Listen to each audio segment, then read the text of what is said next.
everyone. Welcome to the Den of the Grey Waste. I am your host, Grey Waste Tim. Joining me again is the ever insightful Austin Flowers. And today we will be talking about our favorite sad boy, Aegon III.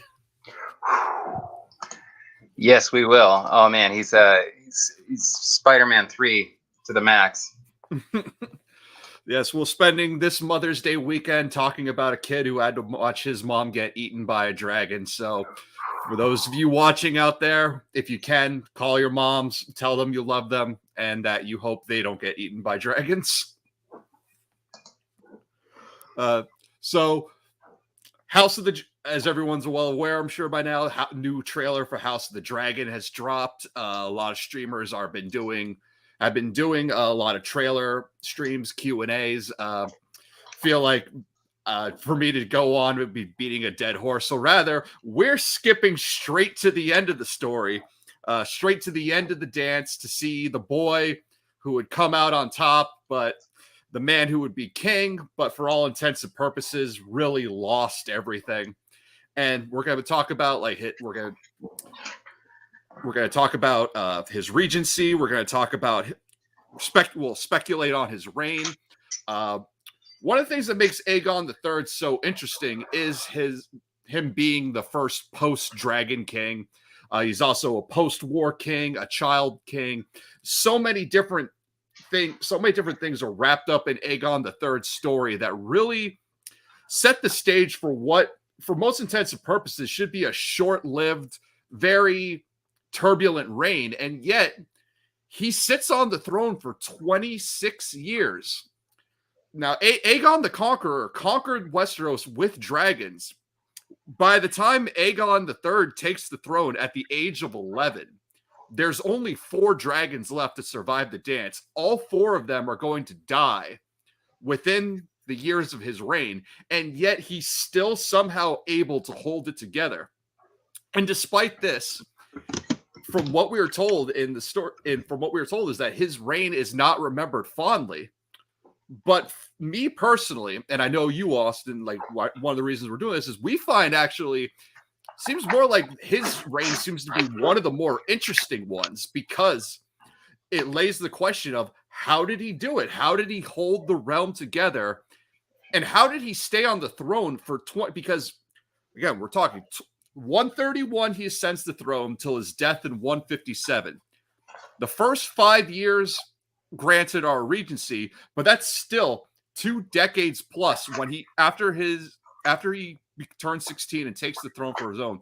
We still got another 20 years of Aegon III sitting the throne, holding it together. And really just want to speculate, like, how did he do it? And that's what we're going to talk about. And then I want to start with that. It's like, did Aegon III, did he hold it together, or did his reign just lead to more folly? One thing that seems like his reign started is that while he held the realm together, it does seem like this begins a general decline of the Targaryen dynasty. Like the dragons are gone, and what we're entering in is a period of stagnation. It's true. You could almost say he reigned in the shadow of the dragon. Because by the time he came to power, how many dragons were left? Just the 3, I believe, something like that. So, he at the end of all-out war, to rule in peacetime, you're going to just be picking up the pieces. You're going to be playing catch-up. Everybody's going to be sore for probably your entire reign. His reign was doomed from the outset just by the virtue of being the king after the dance. Mm-hmm. And it's interesting how he came into his kingship with a marriage pact, right? Uniting the greens and the blacks together finally after the dance and bringing peace to the realm. However,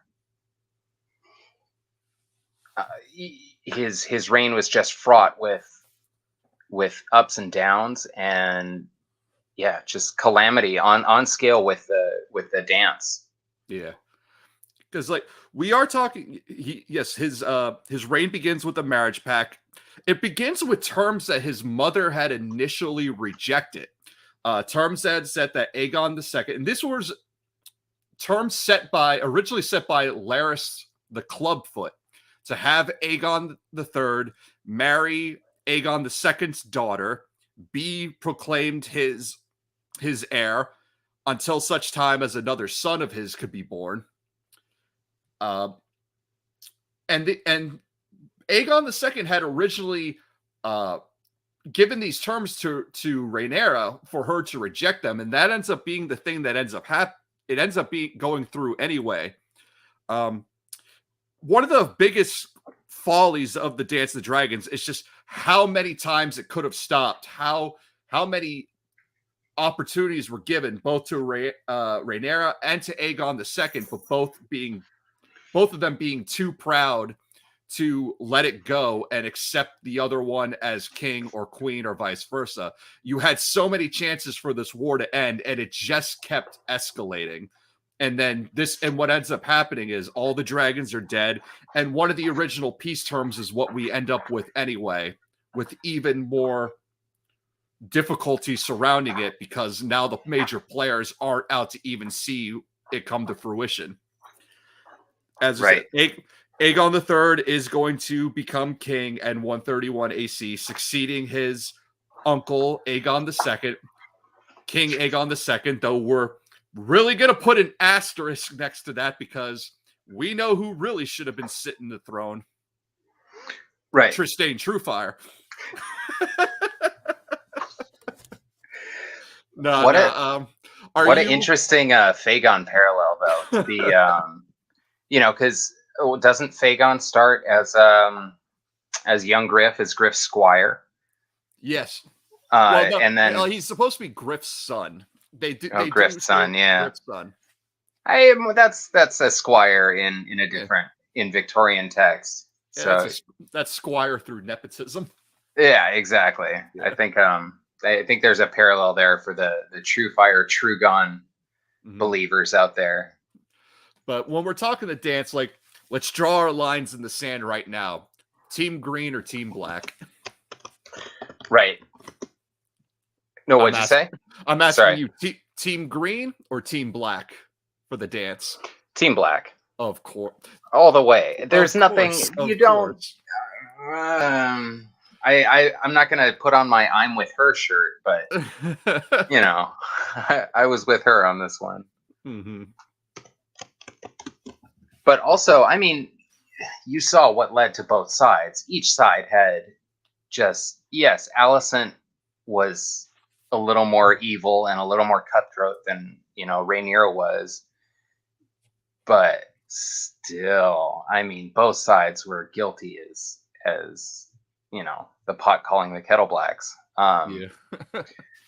So yeah, by the end of it, there was no clear victory, and I think that's really interesting. How especially in Fire and Blood, the section leading up to Aegon III is so it's a bitter section to read.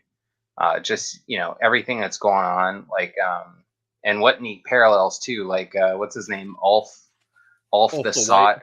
Yeah, Ulf White, and like Maester Cressening himself, or the guy he dined with, poisoning himself to make sure Ulf got poisoned. Like, man, everything about it is just tragic. Yeah, but the Maester Crescent and Melisandre parallels there are just funny. Yeah. I was reading that, having quite a laugh to myself. Yeah, as I was rereading, it dawned on me, and I did it in the tweet in the hour before we went live. That not only did Aegon have to witness his mother getting eaten, but he witnesses the death of two of his brothers. He sees he's there at the Battle of the Gullet when Viserys gets taken hostage, but also when Jace dies, when Jace goes down and is taken out by a Mirish crossbowmen. Aegon's there while that all goes down. He escapes on Stormcloud. He's getting rained down with arrows. His dragon gets a scorpion bolt through the neck. He's clinging on for dear life. He's ditching his brother. And then when he returns home to King's Landing, he has to see another brother die at the storming of the Dragon Pit when Joffrey Valerion mounts their mother's dragon and falls off. So and then going further on, there's the death of Gaiman Palehair, which he is witness to. So it's like, when we talk about Aegon III as Aegon the Broken, Aegon the Unhappy, Aegon the Unlucky, the Dragonbane, titles, they make you remember and remember. Right. They stick so true just because of all of the things that this child had to witness, his own family, and the atrocities that go on in King's Landing, on Dragonstone, when his mother arrives to see the stewards of Dragonstone killed and burnt, their corpses hanging, and then out steps his crippled, battered uncle, whose legs are twisted and his face is burnt and his armor has melted into his skin, but he's still standing. And then up comes this other crippled, like one Sunfire, what has like one wing at this point, this twisted, weakened dragon, smoking wounds, and yet this thing burns his mother alive right in front of him. It's no wonder that the kid had it becomes obvious, like, why is he melancholy? It's like, well, shit, the kid has depression. He has PTSD. Well, actually, being king's not going to make him happy.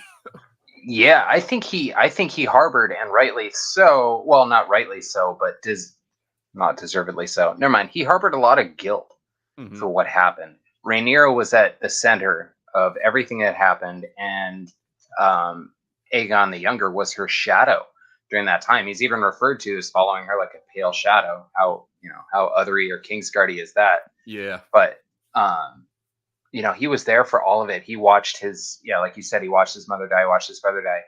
There was more than enough chance, had he been older or more able, he would have stepped in. And I know he thought that. It's even said, when it talks about him wearing black all the time, it even says underneath that he would wear a hair shirt, which is known by, the more, what is that? Like, the more zealotous followers of the faith will wear that as penance. So he's got it in his head that he is guilty. He thinks he's guilty. And it sucks. Talk about PTSD. He feels like he could have done more, and it's obvious from how he lives his life, especially as king. But in the 2 years that Aegon II was king, and then following the 26 years that he's king, it's just evident. Yeah, and that is the interesting thing, because throughout these 26 years, we have occasional flare-ups, which are always going to happen, like the Lysine Spring, the winter fever, and then after Fire and Blood ends on Aegon III's 16th name day and him dismissing his regency. But we get a little bit more information in the world of Ice and Fire. Things like the Pretenders claiming to be his uncle, the Prince Daeron, who died at Tumbleton. And then, but their claims are dismissed outright. So in a 26-year long reign, of course, little things are going to happen, and you're going to have conflict. But aside from that, we never hear about any major war, any major, no huge incident, nothing in the likes of nothing could be the likes of the dance, since all the dragons are dead. But the next major war for Westeros isn't going to happen under Aegon III. It's going to happen under his son, Daeron, the young dragon, and when he tries to complete the conquering and take Dorne. But for 26 years, Aegon III does his best to give exactly what he says at the end of Fire and Blood. And I used the quote for the tagline for this video, for the thumbnail, and also the scene from The Simpsons, because it just makes me laugh. This is probably honestly my favorite thumbnail for any video I'm going to do, is Aegon sitting with Homer watching this dancing bear. But the idea of full bellies and dancing bears, for the most part, it seems like he is going to deliver. But at the same time, it's like, is that enough? That's a question of his reign. Is that enough? Because one thing that it's expected of Aegon III, because he's not just king, he's also protector of the realm. So when he says, I'm going to deliver justice and peace and prosperity, it's kind of like at the same time, like, yeah, that sounds good. But at the same time, that's what you're supposed to do. So in some ways, it seems like the things you're promising are also the bare minimum of what you should be achieving anyway. Yeah, come on, Joe Biden. As someone who voted for him, I can fully say that with a straight face. As someone who begrudgingly voted for him, but let's be honest with ourselves. The choice between Trump and Biden was the choice between picking up feces with your bare hands versus picking up vomit with your bare hands. Yeah, exactly. If neither are pleasant, but I'll take the vomit. I'll take the vomit over the pure shit.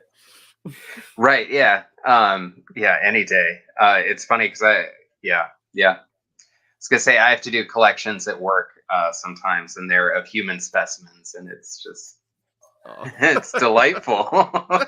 I must say. But, yes. Anywho.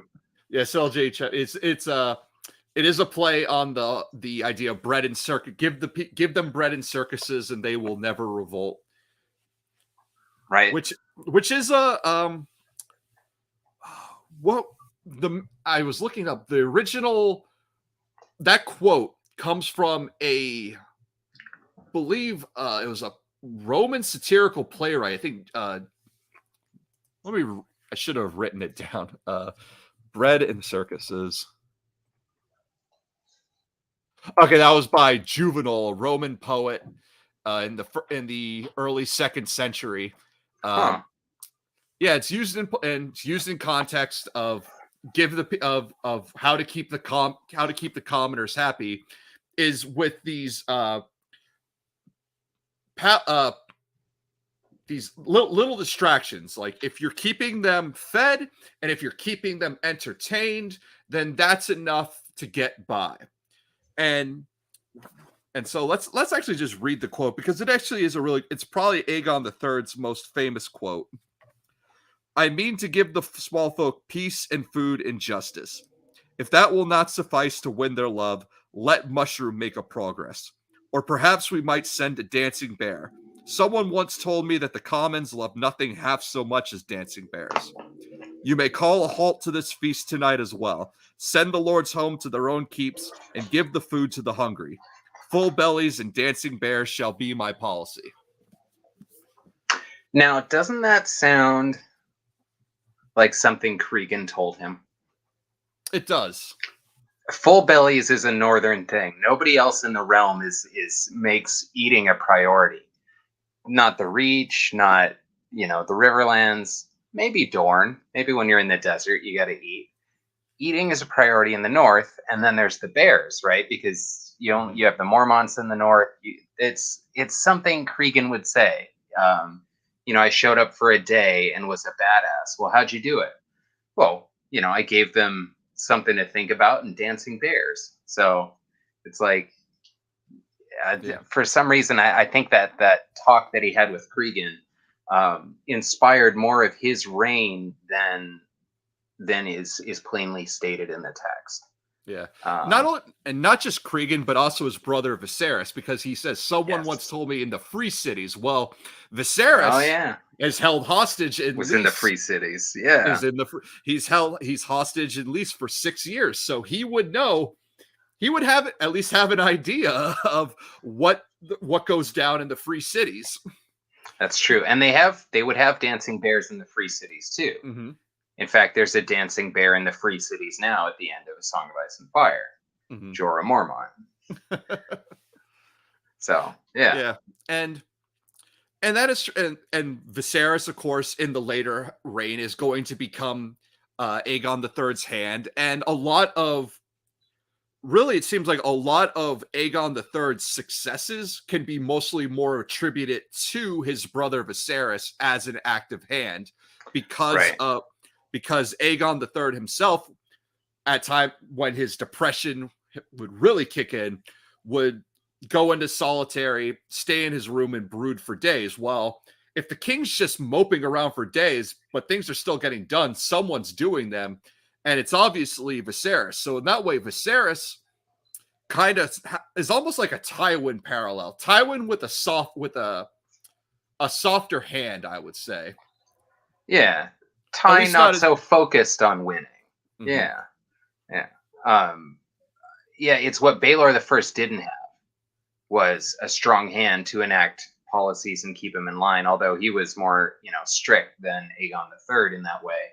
But yeah, you're right. Viserys's strength of character and determination to fill the role, and just the fact that they were brothers and working together. I think them as king and brother hand was one of the best king and hand combinations in all of Westeros to date, in my opinion.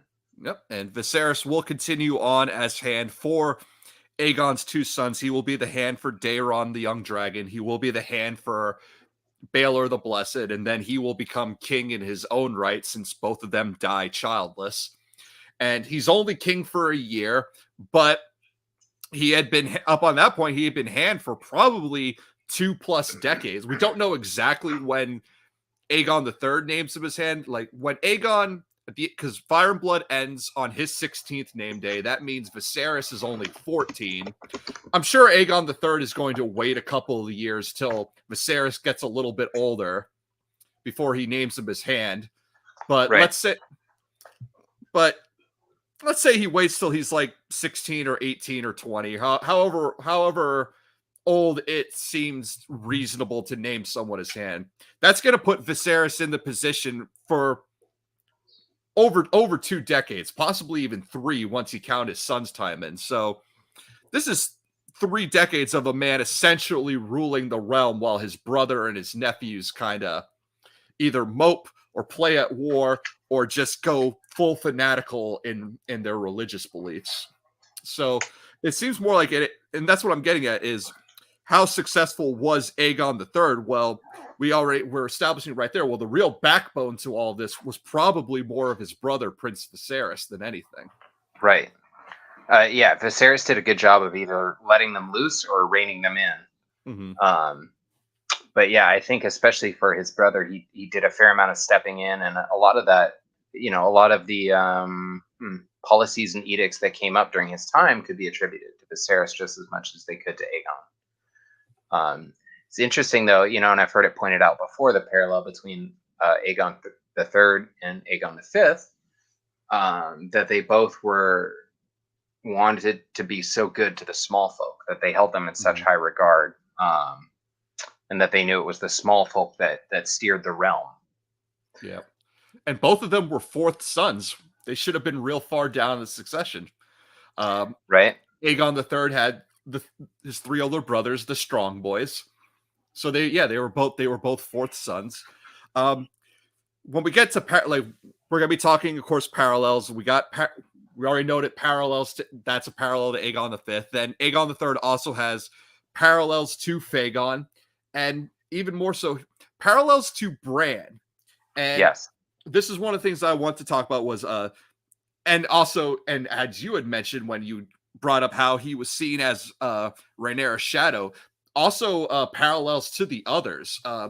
Right. It said that he had a darkness about him, a cold. When he speaks on his 16th name day, they say his voice sounded so cold it took the breath out of everyone in the room.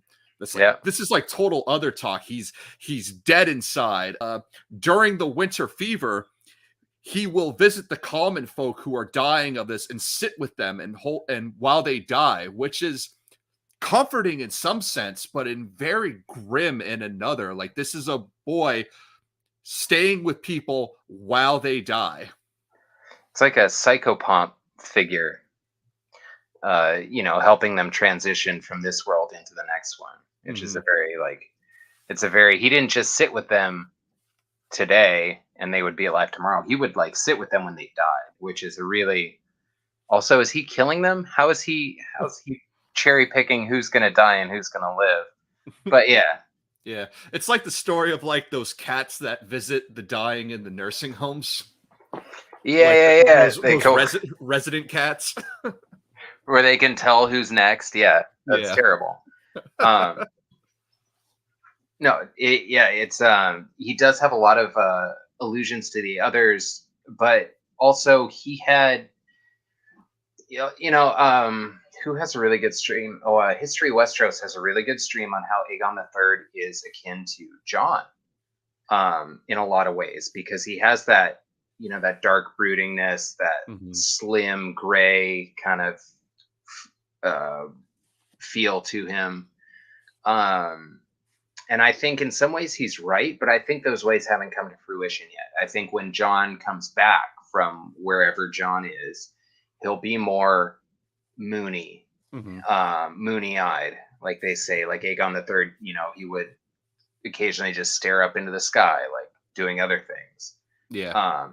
I think that there's the propensity for Jon to come back that way, and also to be that psychopomp figure for others. So yeah, who knows? I wonder if Bran will see anybody die from the inside, like warging them or something, and that can be like a way of him sitting with people when they die or something like that. But yeah, it's really, really strong other parallels with Aegon the Third throughout his entire life. Yeah. And talking about Jon, like there's been discussion that when Jon comes back, depending on how he comes back, that he not only will obviously change personality wise, there's the whole Jon the Wolfman theory, ghost as his soul jar, right, but also that Jon might change physically, especially if he gets taken away by the others for a time. He might come back and his hair has paled or something on that end. And, right. And to that extent, Aegon the Third, when he's described, it's said that like his eye, he has the classic Valyrian features, the purple eyes, the silver hair, but his eyes are so dark purple, they're almost black. His hair is so platinum blonde that it's almost white. Like there's a lot of, it's again with the other imagery, weirwood imagery, all kinds of just foreboding death imagery associated with Aegon the Third. Right. Yeah. It's funny. We were talking about, like somebody posted on Twitter the other day comparing, who are the best parents in A Song of Ice and Fire. And I did notice, and I didn't mention it, but the best parents raise the worst children. Like anybody that brought up these, who are good parents, except for Davos's wife. What is her name? Melaine Seaworth or something like that. She raises good children. But then if you look like, I wouldn't mind having Olenna Tyrell as a mom. Well, she pumps out little pieces of shit like Mace. So before you go thinking that she's like, as good of a mother as she is an aristocrat, she's not. And I think this is like when we get to the parentage question, Aegon the Younger's mom was always at war. His parents, in a way, his parents were war and running, basically. Like the same way Dany's getting fed stories by Viserys about, how the kingdom is hers. I'm sure he heard the same thing from Rhaenyra. And I don't know, something about his upbringing, it really like hits home when you see what kind of reign he has, and being called the Unlucky, the melancholy prince, the unhappy, the broken. Yeah, I get it, dude. His parents were strife and hardship, pretty much. I mean, you're the son of Daemon Targaryen, and that's going to come with some baggage, no matter what.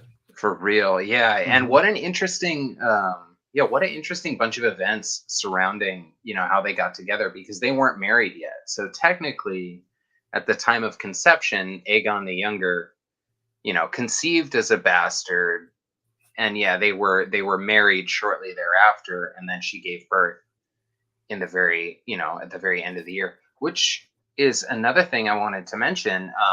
He's 8 when his mom dies, just like Bran is.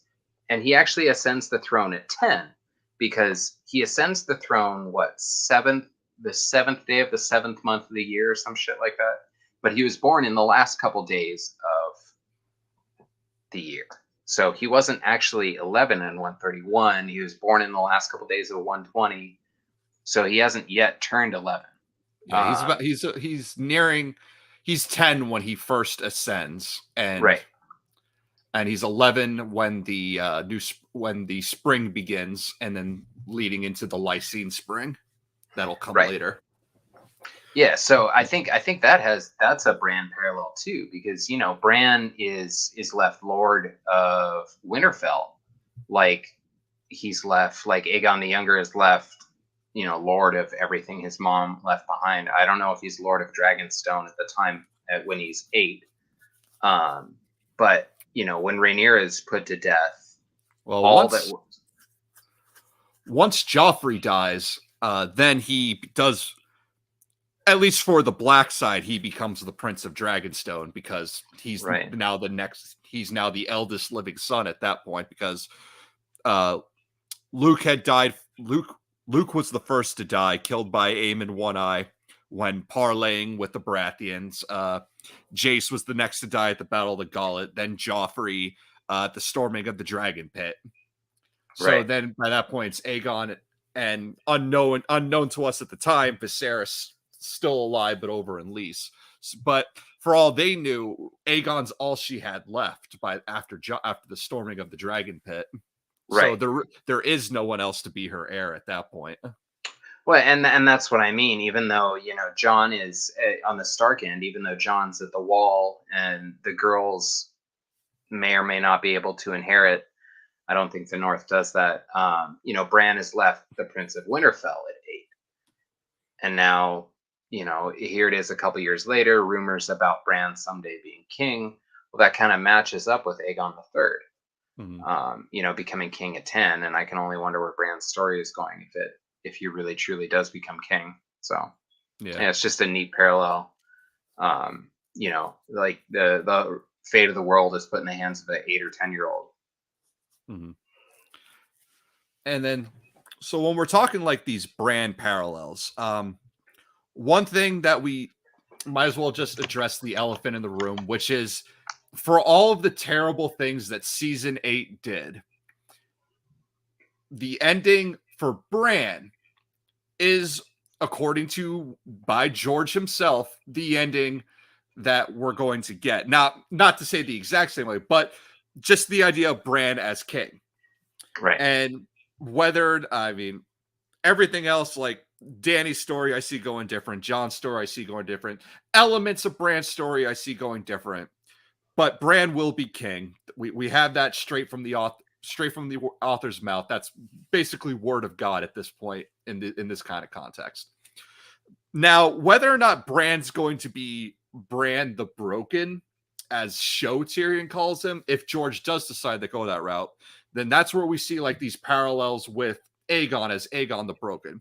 Right. One thing that we've seen with Fire and Blood, actually a lot of things we've seen in Fire and Blood, is that George very specifically put Fire and Blood out before Winds of Winter, because things in Fire and Blood are laying groundwork for concepts that we're probably going to see in TWOW. Right. Big one, the dragon fight between Daemon Targaryen, Aemon One Eye, the dragon battle over the God's Eye, seems to be foreshadowing for another dragon battle over the God's Eye. I'm placing my bets on Jon versus Euron, most likely on a stolen Viserion, but it could be Dany and Fagon and all of that. But if George is going the Bran the Broken route, King Bran the Broken, then it seems like he will be laying the groundwork for that with the raid of Aegon III. Now, if we go back to George's blog post, that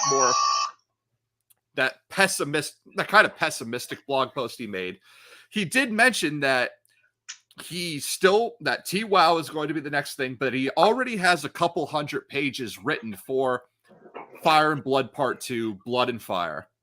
And I've said numerous times, like, once we do get TWOW, we shouldn't expect a Dream of Spring right after. George is going to need a palate cleanser. I would expect at least 2 Dunk and Egg stories and Fire and Blood Part 2 before we get A Dream of Spring. And but I do believe that Aegon, when we do see Aegon III's later reign, that this is going to be laying the groundwork for Bran's reign as king, because both of these kids are going to be post-war kings, possibly post-dragon kings. If Dany's dragons all die by the end of the story, then Bran's also going to be a post-dragon king. Both child kings, and both broken in a sense. For Bran, it's physically. For Aegon, it's more mentally with his depression and post-traumatic stress disorder. But these are, we can see the parallels. It's true, yeah.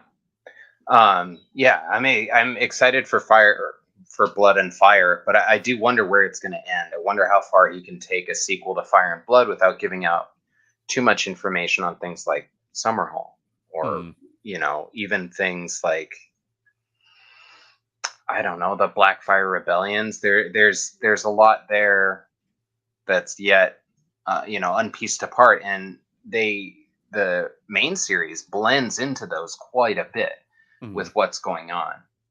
So I wonder if he would give us like a detailed description of some of those rebellions, because we know that they line up so well with Aegon the Sixth or Fagon. So yeah, I do wonder, and I am excited on that. I don't know how he could leave that off in a way without interfering with the main series. And because I'm a firm believer that everything ended at Summerhall, that we're still working, the main series even is dealing with the repercussions of what happened at Summerhall. Yeah. So I wonder how far he would take that without giving away the ending of Dunk and Egg, without giving away some of the great points of Dunk and Egg. It's great that the World Book glances over, Sir Duncan the Tall. It gives us these little bits. It's like, oh shit, he fights, the Baratheon. He kills, puts down the 5th Blackfire. No, that was Barristan Selmy. Who does Dunk put down? Can't remember at the moment, but is it a Greyjoy? God damn it. But yeah, anyway. Dunk kills let's see, Dunk defeats the Laughing Storm in a trial by combat, and he also kills Daemon III during the 4th Blackfire Rebellion. True. Yeah, that's what I was thinking, Daemon III. And then it was Barristan Selmy kills Meleys. He kills Monstrous. Barristan kills Meleys. That's right. Yeah. Yeah, that's a good question. Carl in the chat asks, if Bran is king, what comes after him? Won't things just go back to the same old wars? How will Bran change things for the better? That's the question. I mean, what would incentivize, an entire nation that's fine going to war to suddenly not go to war anymore? And I think it's seeing their mother get burned by a dragon.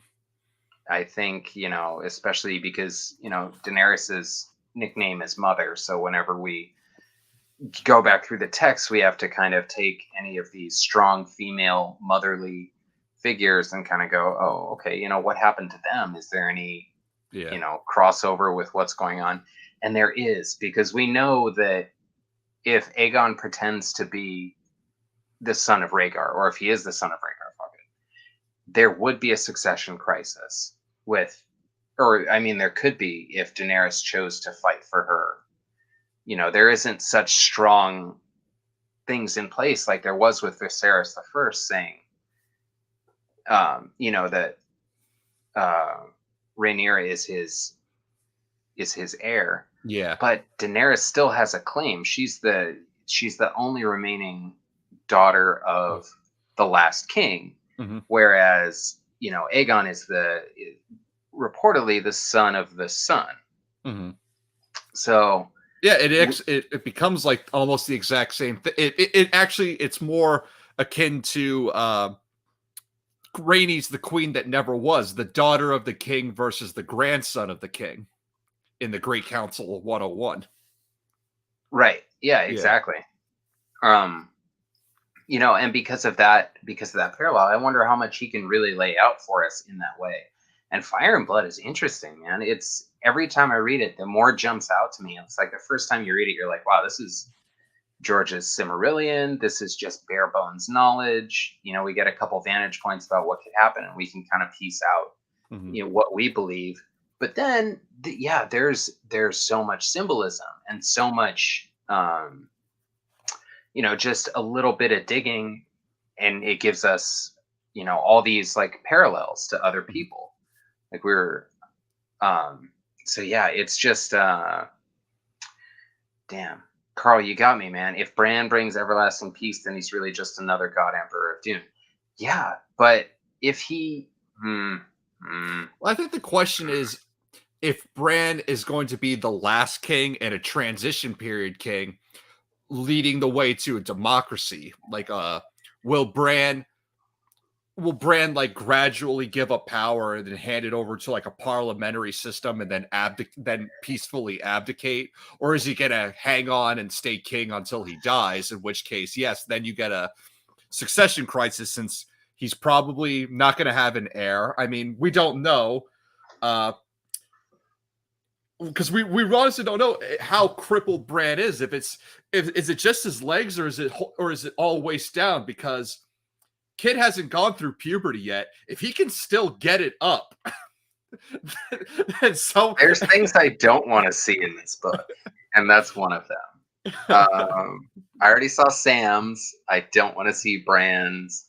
I don't want to hear that explanation. If Bran can still get it up and Mira Reed wants to ride the direwolf, there's a chance. There's a chance. We don't know. As long as it's Bran and not Hodor doing the business, I think we're okay. I mean, okay, when I'm talking about this, I'm talking about an 18-year-old Bran. Right. Yeah, no, just so we're clear, 18-year-old Bran. Disclaimer. 21-year-old Mira. It's way in the future. I don't. Oh man, I don't know how Bran could possibly rule as a king. If George had said that the series ends and Bran is a god king, okay, or if Bran is an omniscient being, the only thing that I could possibly imagine the fate of Bran being a king for so long, or a king regent, or anything, along those lines. I don't know how we got to this topic, by the way, but I really wanted to do this. It was the idea of whether or not Bran could have an heir, because I mean, we're gonna move past that. I'm just saying, like, we don't know. We don't know what he's capable of. He's about to. I mean, he's gonna download the entire Weirwood net probably. So who knows what he can do? Unless for some odd reason, Terra Incognita, who's sometimes on here, has they and I both agree that there is something to, the Weirwoods being part of the life process of something that's going on in Westeros, whether the singers die and become the Weirwoods, whether the Weirwoods can give birth to the others. The Weirwoods represent some part of some cycle that is happening out there. If Bran were to become a tree Bran, he could rule for as long as a tree lives, and trees live a fucking long time. And I totally have it in me that maybe that would be some God Emperor Dune stuff, though, because Leto the Second lives to be 5,000, I believe. It really would, yeah. And even in like a Orson Scott Card, like the Ender's Game series, they have creatures whose part of their life cycle is to become a tree, and it's where they go to die. When they die, they become the tree, and then the tree becomes a seed for the next one. So it's like this procreative thing, but also it also has like a God Emperor quality to it, because the whole time, Andrew Wiggin is flying through space at near light speed, living for hundreds of thousands of years, and not really omnipotent in any way or psychic or anything like that, but also unnaturally present in his longevity. So yeah, I do wonder where Bran is going to that one. All right, back on topic, man. Right. Sorry. But still with Bran, another interesting parallel is also his brother. Viserys has a lot of Rickon parallels when we think about it. He really because does. Viserys comes back. He is brought back to Westeros by Oakenfist, who is a famed mariner, but not a great statesman. And he makes a really heavy one-sided deal with the Lyseni to bring Viserys back. Now, in our main story, Rickon is supposed to be brought back by Davos Seaworth from Skagos. Davos, very good sailor, very good mariner, but the dude just recently learned how to read. And while Stannis wants to make him hand of the king, this will be his first true test of diplomacy. And we talked about in our last stream how we had, and I brought up in my Mosby stream that Skagos is not exactly the most reliable vassals to the north. So one thing that I could see happening is that Davos Seaworth gets to Skagos and might make a very one-sided deal with the Skagosi to get Rickon back. Something that could really be a slap in the face to the other northern lords that might make them second guess whether or not to side with Stannis.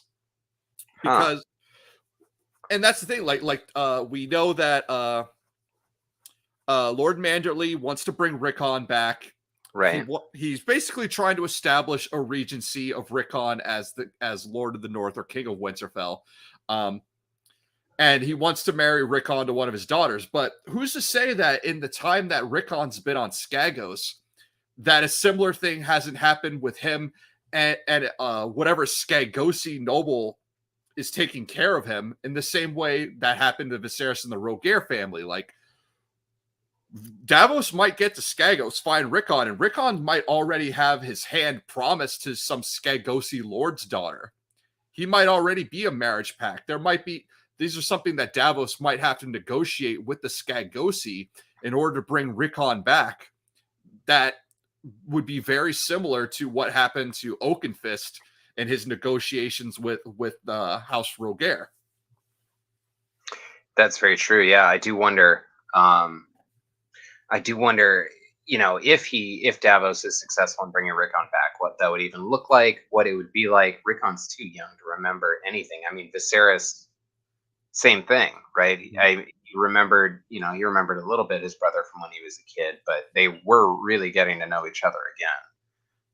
Same thing. I mean, it's how long was Viserys gone? At least 4 years.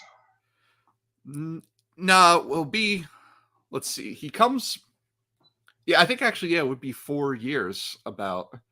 I believe Battle of the Gullet is in 129, and I believe he comes back because the Lyseni Spring. Right. Well, when he comes back, Viserys is married, and I believe Lady Rogaire is already pregnant with Aegon IV, but she hasn't given birth yet. Right. And that's, I wonder if 4 years is to pass between when Bran and Rickon see each other. We're only 6 months into those 4 years. Like, if that really is a parallel, it's going to be a long winter. Mm-hmm. But yeah, you're right. Viserys does have a lot of Rickon feel, and I do wonder, because Skagos is not one of those who vies for power. There's never been a Skagosi. They don't try to set themselves up. They take what they need and they push off. So I do wonder. And then one last parallel is that Bran and Aegon both will become king. They both have brothers who will become king. With Bran, it's Robb, king of the North. I mean, as short-lived as it is, it technically is king. Aegon III's brother Viserys will be king, and yet they are both the sons of men who were not king. Bran is the son of Ned Stark, who's Lord of Winterfell, but not a king. Aegon III, son of Prince Daemon, the Rogue, who wanted to be king, was king of the Stepstones, if that counts for anything, but I don't think it really does. That's another asterisk we're placing. A lot of right. people try. A lot of people try to be the pirate king of the Stepstones, and it never lasts very long. I don't get why the Stepstones is so sought after. It's really not It's for that the great. same reason that this. Why are the disputed lands sought after so bad? That's Like true. Yeah. what's there? It's like it's my sand. It's my sand. It's my rock. It's my rock. It's fighting over this useless plot of dirt. So true. Yeah. Oh, and I did like how in Fire and Blood it says, that Aegon was the fourth son of Rhaenyra Targaryen. He's the fourth child. All Mhm. she had up until this point is sons. Whereas Bran, also a fourth child. Oh yeah, Rob, yep. Sansa, Arya, Bran. Yeah. yeah. So, and then we have Since John's not really Ned's, yeah. John's not really Ned's, yeah. So, and then what? Aegon the Fifth is also a fourth child, I want to say. Right? Um, Daeron, Aerion, Aemon, no, I and believe Aegon. he Oh, has they his two had older sisters. sisters. He had an older sister and a younger Okay. sister. So he's Hmm. really he's like the fifth child, but the fourth son.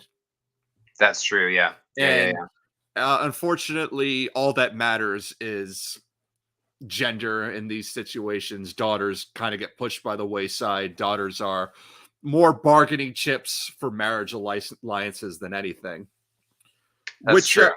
and it's one.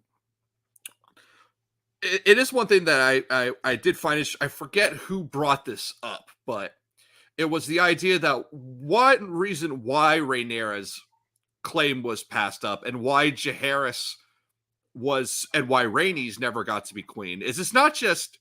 I mean, yes, of course, there's the element of misogyny, but it's also because to allow a woman to take the Iron Throne would throw the whole rights of succession into question. Because if a daughter takes the throne, then that leads to the question of, well, then shouldn't elder daughters be taking the lordships? How many lords of have older sister if it sets a precedent, because then it then says how many lords who have older sisters really shouldn't be in the seat that they're in. They're really their older sisters should be in charge.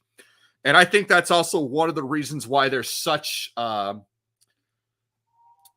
such a hatred towards Dorne, because of the fact that in Dorne the eldest child, regardless of gender, is the heir, is because that flies in the face of the way that the rest of the kingdoms operate, in that it's the eldest son. And that's Dorne's, working out real well with Ariane, by the way. That's just her ambition is, can we just skip her generation, just have misogyny her generation, and then we'll go back to having a female heir the next generation? Because she is way too ambitious for her own good. But anyway, go on. well, that was, I just found that interesting because I was like, yeah, that would call into question a lot. How many of these lords have older sisters? And then if you really start to look into it, it's like, okay, well, what lords do we have now, and what do we know about what siblings do we have we know of? And it's like a good portion of them probably do have an elder sister. And if everything was based on eldest child, regardless of gender, then a lot of these lords would not have the seats that they have. And so that's one of these reasons why this male lineage, this male heir precedence is so ingrained into the system. And again, one of the reasons why I think there's such a backlash against Dorne, because Dorne's inheritance laws just fly in the face of everything else that the Seven Kingdoms done. And because it also, like, again, it sets a precedence. Like, some people would say, well, the Dornish do it, why don't we? And then someone mutters on their breath, those fucking Dornish. Yeah, and I mean, think about it. If Dorne was part of the Seven Kingdoms and they were exactly the way they were, but part of the Seven Kingdoms, any inter-Dornish marriage, or not inter-Dornish, sorry, any cross-kingdom marriage with Dorne, what do?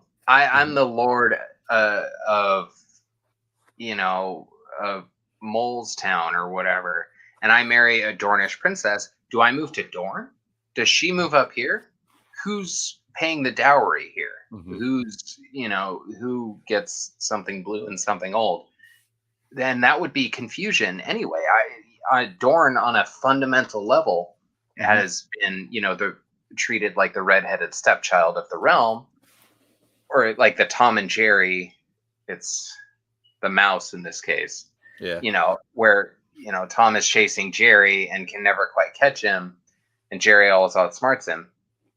If they were to be best friends, if they were to go together, it wouldn't really work. Dorne's policies are just too different from the realm. I think to answer your question, it depends on if the princess you're marrying is the eldest child or not. We've seen during the Lyseni Spring, the brother of Lysono the Magnificent, his brother Dresnek marries a princess of Dorne, and he becomes the prince consort of Dorne. I like that. And then he chokes on bacon and dies. That's what you get for being a prince consort. Yeah. I like that. That they had that bit about Gaiman Palehair too, as a 4-year-old, writing edicts from the top of Visenya's Hill or whatever, about equality and all that stuff. And it turns out it was just what's her name, Sylvana Sand, that was weighing in his ear about all these Dornish policies he wanted to enact. But again, there's that push for equality, amongst the regents and royalty, which, fuck, if Gaiman Palehair was king and in charge, Rhaenyra would have been queen long ago. So it's kind of like, it's just echoed throughout, like these, big equality lessons. Yeah, Rhaenyra was a threat. Why is she such a threat? If you're not willing to acknowledge her legitimacy, why is Rhaenyra such a threat to you? So it's like in their denial was a confession, honestly, for the Greens. So yeah, it's just a really interesting dynamic that will come back to play big time with Daenerys. Like Rhaenyra and Daenerys are just, I think, so much of what they've got, their hardships and their struggle and their strife, and their looking after their children, looking after their dragons. They're both leading these parallel kind of hardships, I guess. So we've established the Bran parallel, and we dawned on the Viserys and Rickon parallels. I guess the other parallels we want to talk about are Aegon III and the parallels he shares with Aegon. And I know me and you both had discussions on Twitter about how John Connington seems to be playing this sort of Unwin Peak role during Aegon III's regency. Yeah, definitely. And more so, like really any peak, whether it's Unwin Peak or Gorman Peak later on, John Con has this, this paramount role. Although he doesn't have as many family members as Unwin had to try to, insert as counselor or Lord of this or Lord of that. So I don't see John Con being quite as advantageous or opportunistic as Unwin Peak, but just as much a dick and as much trying to be in control as Gorman Peak. But yeah, fuck the Peaks on a major level. Like, they are just bad throughout.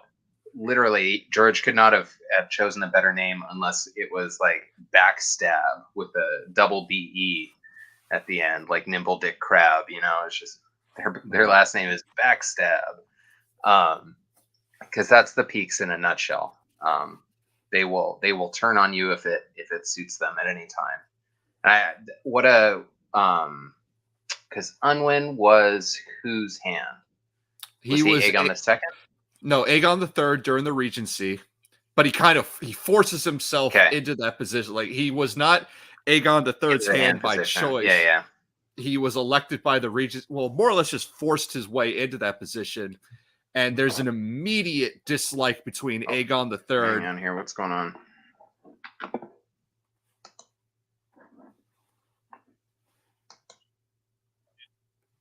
We good? Oh, sorry. Yeah, good. Yeah, so It's all right. So there's like this immediate animosity between Aegon III and Unwin Peak because Unwin Peak begins undoing some of the policies that Aegon III is trying to enact. We see this with his selections to the Kingsguard. Two of the Kingsguard die from the winter fever. Aegon III names Sir Robin Massey as the new Lord Commander and Sir Robert Darklyn to the Kingsguard. Unwin Peak immediately undoes that. Instead, he brings Marston Waters up to the role of Lord Commander and then gives the second spot. Oh, and then gives the two open spots from the two that died. He gives those to his bastard half brother, Sir Mervyn Flowers, and his nephew, Armory. He wasn't a Peak. He was something else. Right, but all nepotistic election. His bastard half brother, his nephew, and one of his yes men gets raised to the level of Lord Commander. And Aegon III says, "Well, his argument is that Kingsguard serve for life, and Unwin Peaks are when they're duly brought in, you are a child. You do not actually have basically telling the king because he's still a child, you do not have the authority to select your own Kingsguard." Real Tywin move on Joffrey, right? Whenever Joffrey says something and Tywin's like, "No, go to bed." But we see this with John Connington when it's not as bad as Unwin, where he doesn't completely undoing it, but when Fagon names Raleigh Duckfield to his Kingsguard, John Con is against it, but he accepts it, but he wants to keep the remaining 6 positions for who would be Fagon's Kingsguard open towards more nobility to get them on his side. But as far at the very least, though, John Con doesn't completely negate Fagon's selection. He's still allowing Raleigh Duckfield to maintain that spot, but it's very likely that if Fagon tries to goes ahead and makes any other choices all willy-nilly, all of his own accord, then John Con's more than likely gonna pull an Unwin and say, "Nope, that's not happening. You got your duck. The rest of these spots have to go to we have to use the rest of these spots as offerings, as bargain chips to get more people on our side." I think that's something that doesn't come second nature to John Con. Just like most, he might be a good fighter and he might be, a loyal. I think he's only 100% loyal. He might not even be that great of a fighter. But he's not suggesting, people I know should do this. He's kind of saying like people who are more important, who can bring their name to your cause. But again, he's not doing it from a place of wanting to elect anybody he knows. He's just, trying to keep that open. But again, the thing with John Con is control. He wants to be there's parts of his chapter where you can tell he's getting nervous that Aegon is starting to, be haughty in battle and, call commands that are questionable. And we kind of see that with John Con too. I'm not sure if that's a little bit of madness setting in or what that is. But there's definitely jealousy with John Con towards Fagon. In that way, I don't know if it's attention or power or what it is, but John Con is definitely having second thoughts about Fagon in general. I think what it is in the way, because we know that John Con was in love with Rhaegar, and he might be transferring some of those emotions to Fagon as like just in the same way that Littlefinger kind of looks at Sansa as a cat replacement. John Con may be looking at Fagon as a Rhaegar replacement, and if he is, then it turns into sort of an Alan Cockshaw, Daemon II Blackfire situation where it becomes the fear of not being important to the one you love anymore. The fear of Definitely. That kind of thing. Yeah. And George shows us that, right? He replaces Rhaegar with Rhaegar when they're on the roof of Rook's Rest. And, John Con is all wistfully remembering the last time he was up there with Rhaegar. Oh, what a beautiful land you have, and he's just instantly replacing the son with the father in his memory. So yeah, we can equate the two, that John Con's unrequited feelings will be mirrored in his relationship with Aegon. So yeah, definitely. Yeah. And then the other thing and another interesting thing is with Fagon and Raleigh Duckfield, is that also becomes a parallel with Aegon III and Aegon V. Actually, I noticed this with Sir Duncan the Tall and Sandok the Shadow. So you both have, in all three situations, here you have a child named Aegon who brings up this big, burly, strong protector who's very lowborn, yet starts serving the role as their protector. And Right. And then you have this Dunk, Duck, Dock naming sequence. Right. Yeah, Sandok, right? I mean, it's so similar to Sandor, though. And the protector, just like how Sandor is to Sansa. So yeah, I see the Dunk, the Dock, the Sandok, the Sandor. So yeah, there's something about this SAN, the prefix Sand, as being like a guardian type, and then you have but especially like a little egg with a giant man protector. Yeah, that's pretty cool. That's a good one. It's interesting that it happens 3 times with 3 different Aegons. Yeah, right. Yeah. And that leads me to one of the things I speculate that, and now we're going to speculation territory. This is for Aegon III's later reign, is who his Kingsguard will be. And in the way that Sandok is kind of like a Dunk but also Sandor deal, he also has a lot of Robert Strong vibes. This big, the shadow, his face is covered, he doesn't talk. But Robert Strong is named to the Kingsguard for Tommen, but really he's Cersei's Queensguard. One thing that I've speculated for Aegon III is that maybe Sandok the Shadow gets a white cloak, and because we've already talked about, like me and you have talked about, and then I've been on with LML a lot, and he's always talked like a lot of the whole Kingsguard others symbolism.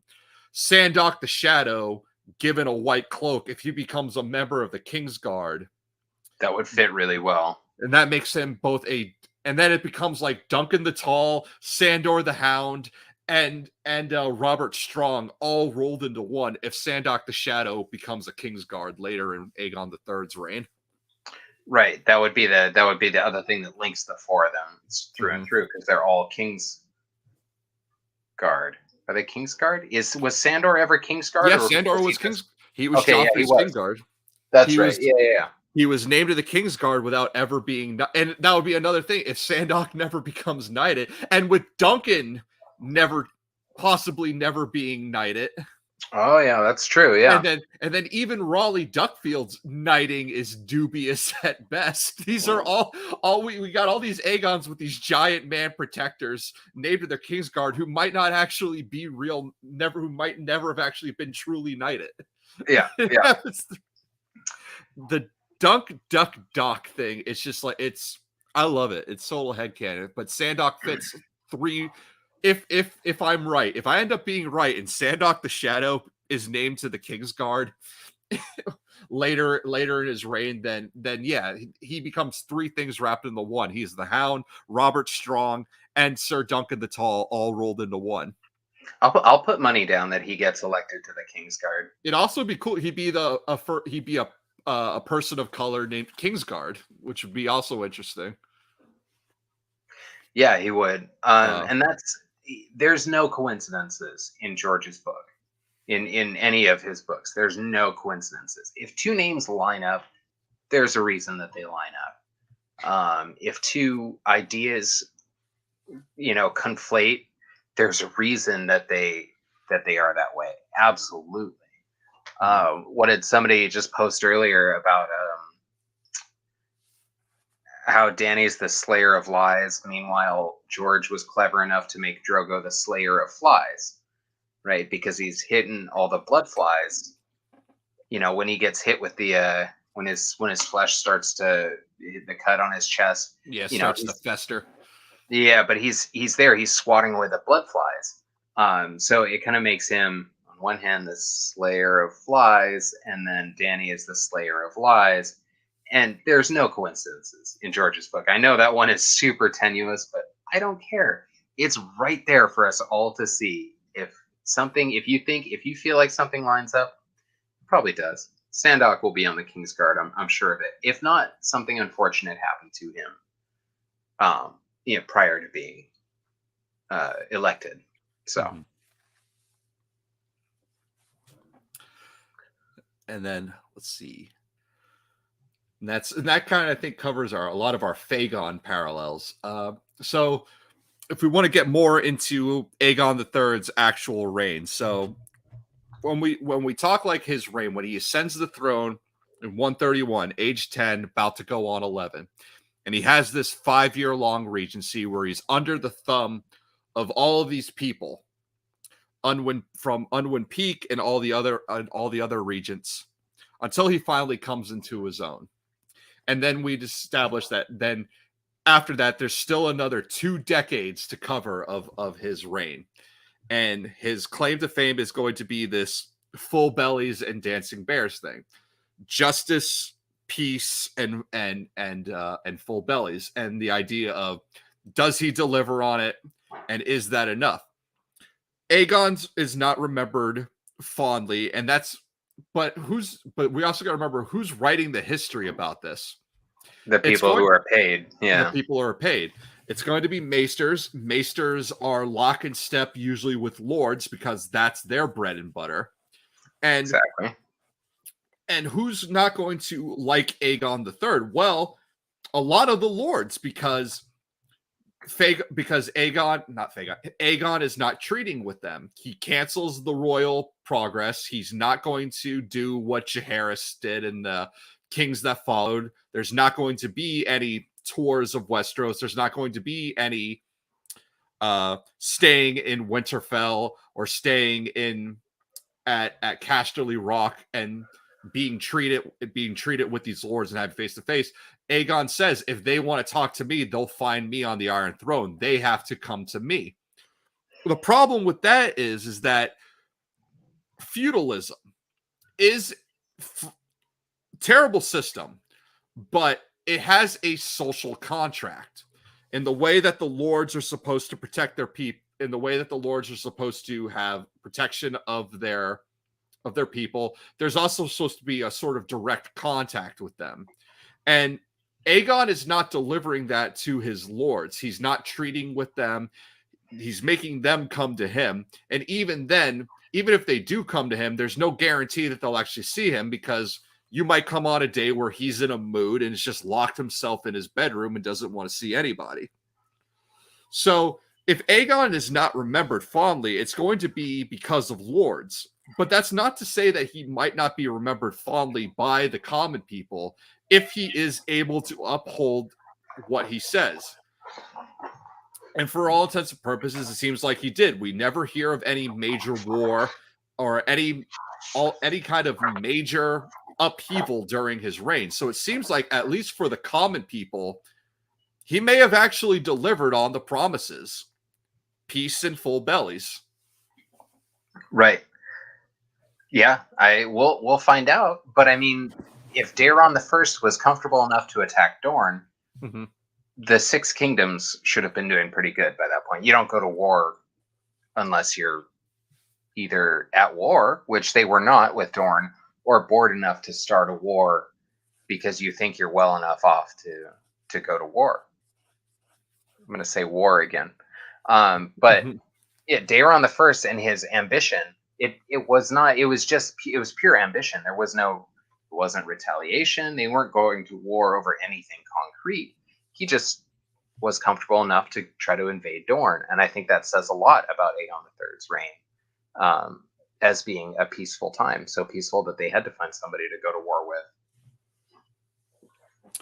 I actually would disagree on that. Sometimes countries do go to war at the worst possible time, and that's usually, and it could be as a distraction to take away from other failing policies. I mean, not to get too much into things, but like I mean current politics, like Russia and Ukraine, we're seeing what's happening there. Russia thought they were going to go in and steamroll over Ukraine, but they're not. And at the same time, it seems like you would think Russia really was not prepared for any kind of war. And it's almost like a repeat of Russia and Afghanistan, where that seemed like it should have been a sure win, but instead festered into this 10-year-long war. It's basically became what to Russia what Vietnam was to the United States. And sometimes war isn't done from a place of comfort. Sometimes it's done as a distraction to try and keep away from other failing policies. Same thing when Argentina invaded the Falklands. That had a lot to do with the dictatorship in Argentina trying to distract from their own failing policies. They thought, well, if we can get a major win, something that we can claim like, hey, this is a huge success for us, maybe that will distract people from all the other stupid shit that's going on. And that's why it said, like, it seems like while Aegon III was able to hold it together, it also seems like a real period of stagnation, because Aegon the Conqueror conquers with dragons, but there are no more dragons. So you lost the thing that was really holding it all together. Once you reach that high point, you have nowhere to go but down. And sometimes it's not, but downfalls aren't always quick. Sometimes they're slow, gradual declines. And I think this is what we're seeing. Like the drop now, when the Targaryen dynasty does fall, it falls hard because of under Aerys II. But this is just the beginning of the end. This is the slow, gradual decline until we get the full cliff fall that is the Mad King. Right. Yeah, definitely up and down. Serving, the lords, like Aegon IV would only treat with lords. Meanwhile, Aegon III, would only treat with small folk. So you had this vacillation, leading all the way up to Aerys II, who then just tries to kill everybody, won't treat with anyone. And interesting echoes, with with King Aegon III and Aerys II, right? They both kind of were withdrawn and didn't want to touch anybody, did not want to be touched. So that's, it's an interesting carryover there. I wonder where Aegon III's reign would have gone if he hadn't died in, 157 or whatever that was. Mm-hmm. So he was only, 37, 36? Yeah. And he dies of consumption, which we know is tuberculosis.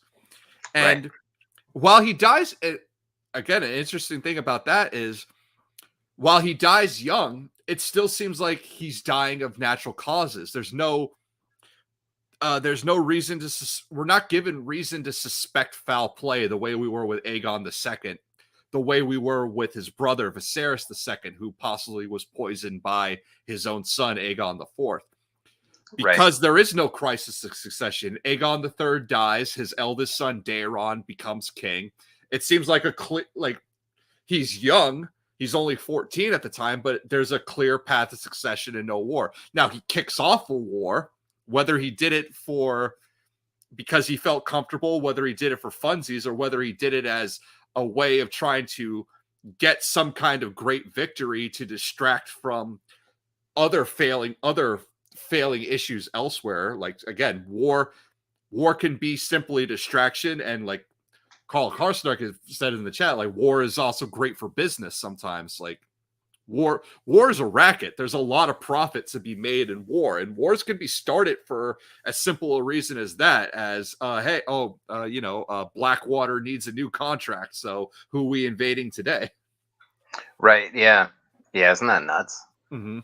And look no further than Littlefinger to learn, a thing or two about war profiteering. All the stuff he does as Master of Coin is just genius. Mm-hmm. And And everything then he's doing in the Vale right now. as Lord Protector of the Vale, yeah, exactly. And he's pitting people against each other, pitting, reserves against each other, even, Yep, saying he's we're going to keep all this grain.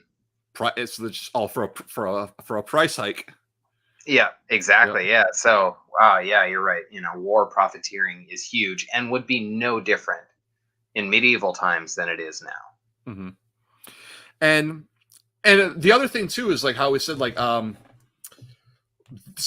you said like the best, sometimes the best people raise the worst kids. Another thing that could factor in this is that, okay, so we have this 26-year long reign of Aegon III with no major war spoken of. He dies, his son takes over, immediately starts a war. Sometimes it could be this kid grew up playing soldier, but he never actually experienced war because his father Right. and and more importantly his uncle as Hand of the King did all that they could to prevent war because they saw true war. These are two men who saw the absolute just brutality of war. Daeron, Right. and that's the thing, the Daeron the Young Dragon grew up in his entire life. He knew nothing but peace, and yet he starts a war. And he goes to war, yeah. And he goes to war, and he dies in that war. And it kind of seems like a deserving end for him to die in that war, because it's like, yeah, you broke probably the longest period of peacetime ever, and you may have just done it for funsies. We don't know. I mean, we really don't know until we get. We're just speculating, but it does. But facts still remains. Whether the war was a distraction from what was going on in the kingdom, or that was Daeron's dream, or some idea of his come to fruition, he reaped what he sowed. He died in the war he started. Mm-hmm. And yeah, that is super fitting.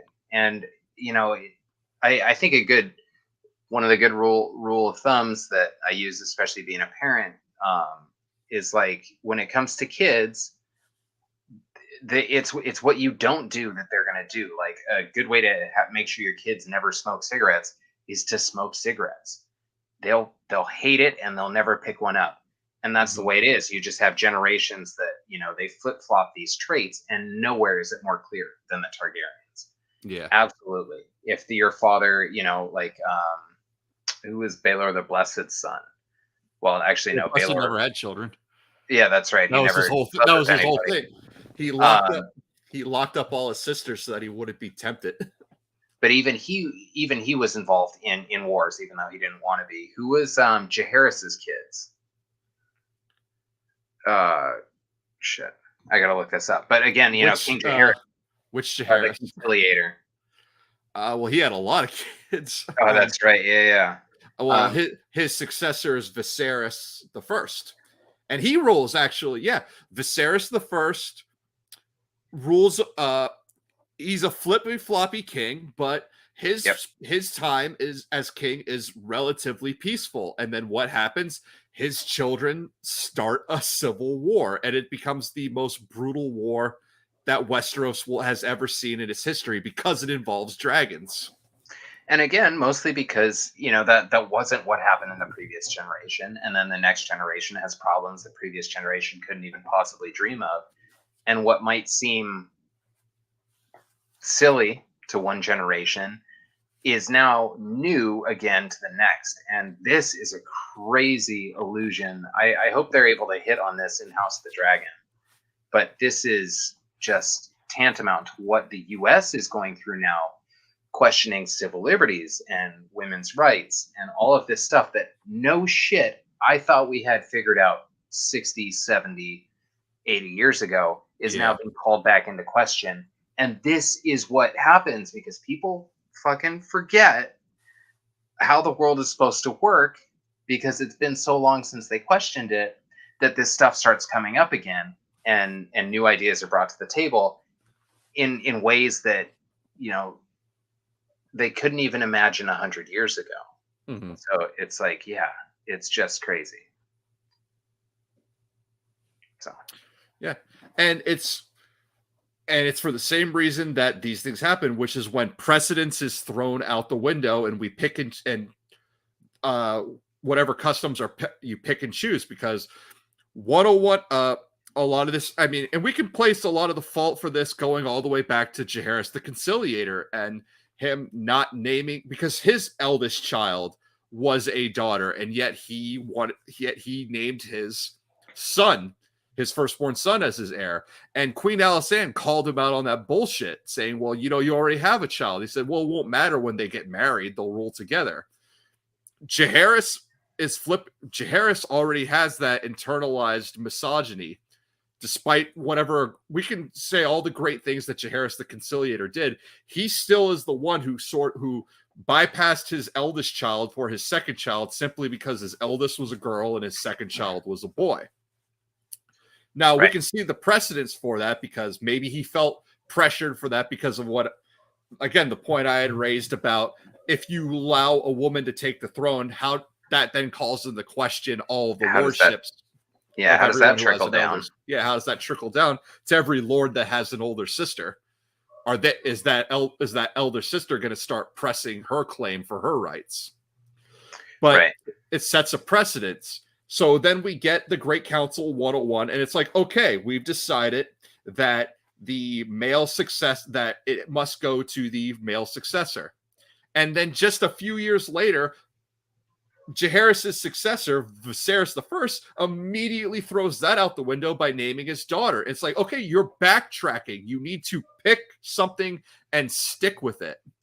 If you keep backtracking, if you keep flip-flopping, then that just, it muddies the water so much. And then it becomes what we're seeing now, where it's like, are laws set laws, or are laws up for interpretation?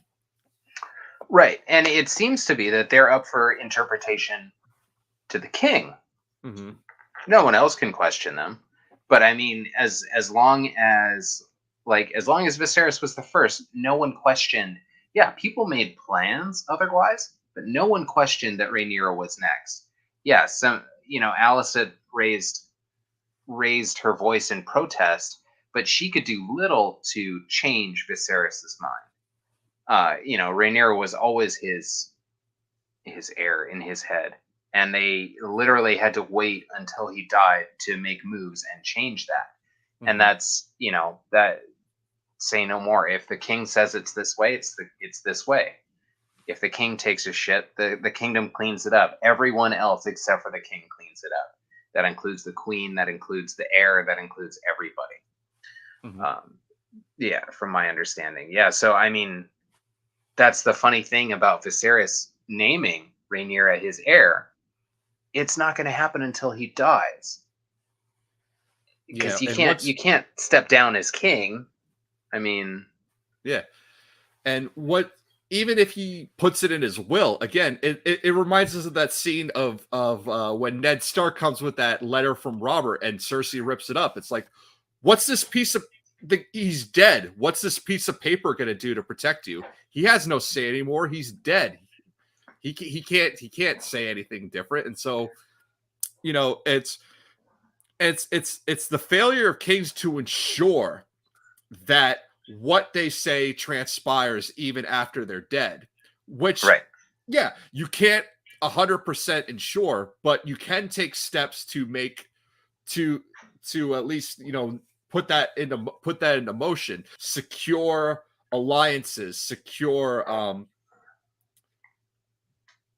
what's the word? When legitimacy, power, or when the, it's because it's what Cregan Stark upholds when they swore fealty. Right. All these lords swear fealty to Rhaenyra, but then some like Cregan Stark stick to that. Others renege on that, and then turn cloak and go to Aegon II. It's having assurances that these oaths of fealty that they're taking are real, that they're not just words, because words are wind, that there's actual substance behind them. It's true. I noticed that a lot in the main series. People who were people who were extremely loyal to what they call the Old King, which is what they refer to as Aerys II gets that moniker, the Old King, prior to Robert Baratheon. And you have these people who grew up never questioning who their fealty, because the king had been ruling for 50 years or whatever by that point, right? So those are good indicators. When the king is constantly, like busboys in a restaurant, when the turnover for the king position is high, that's when people's allegiances start to fall apart. Because what am I supposed to do? Swear fealty to king after king after king after king? At this point, they just seem like people, and it doesn't really matter who sits the Iron Throne. Power resides with the king, whoever that king may be. Yeah. But yeah, if I have to swear 4, 5, 6 different times in the span of 10 years, allegiance is just what I. Yeah, and then the waters get even more muddy when there's 5 people running around all claiming to be king. Hey, where have we seen that before? Yeah, right. And the guy in front of me has a sword. He's telling me different than what the guy last week with the sword said. So what am I supposed to believe? And then somebody's going to come through really mad that the last one came through and probably put my whole family to the torch. Yeah. Oh, we've got the definition of fealty here. Thanks, Carl. Yeah. They owed fealty to the Earl rather than the king.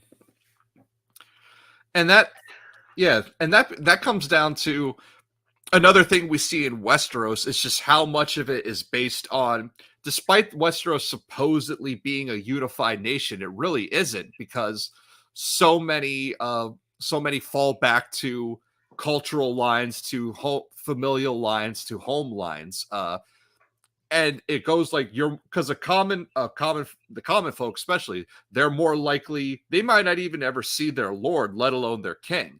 So they're going to fall back to their fealty is probably going to be the one that they have the most direct interaction with. And when you have a king like Aegon III, who's outright refusing to meet with anybody, is making them come to him and not even giving them the audience, because again, he might be brooding in his room, and maybe they'll see his brother, but they're not seeing the true king. Right.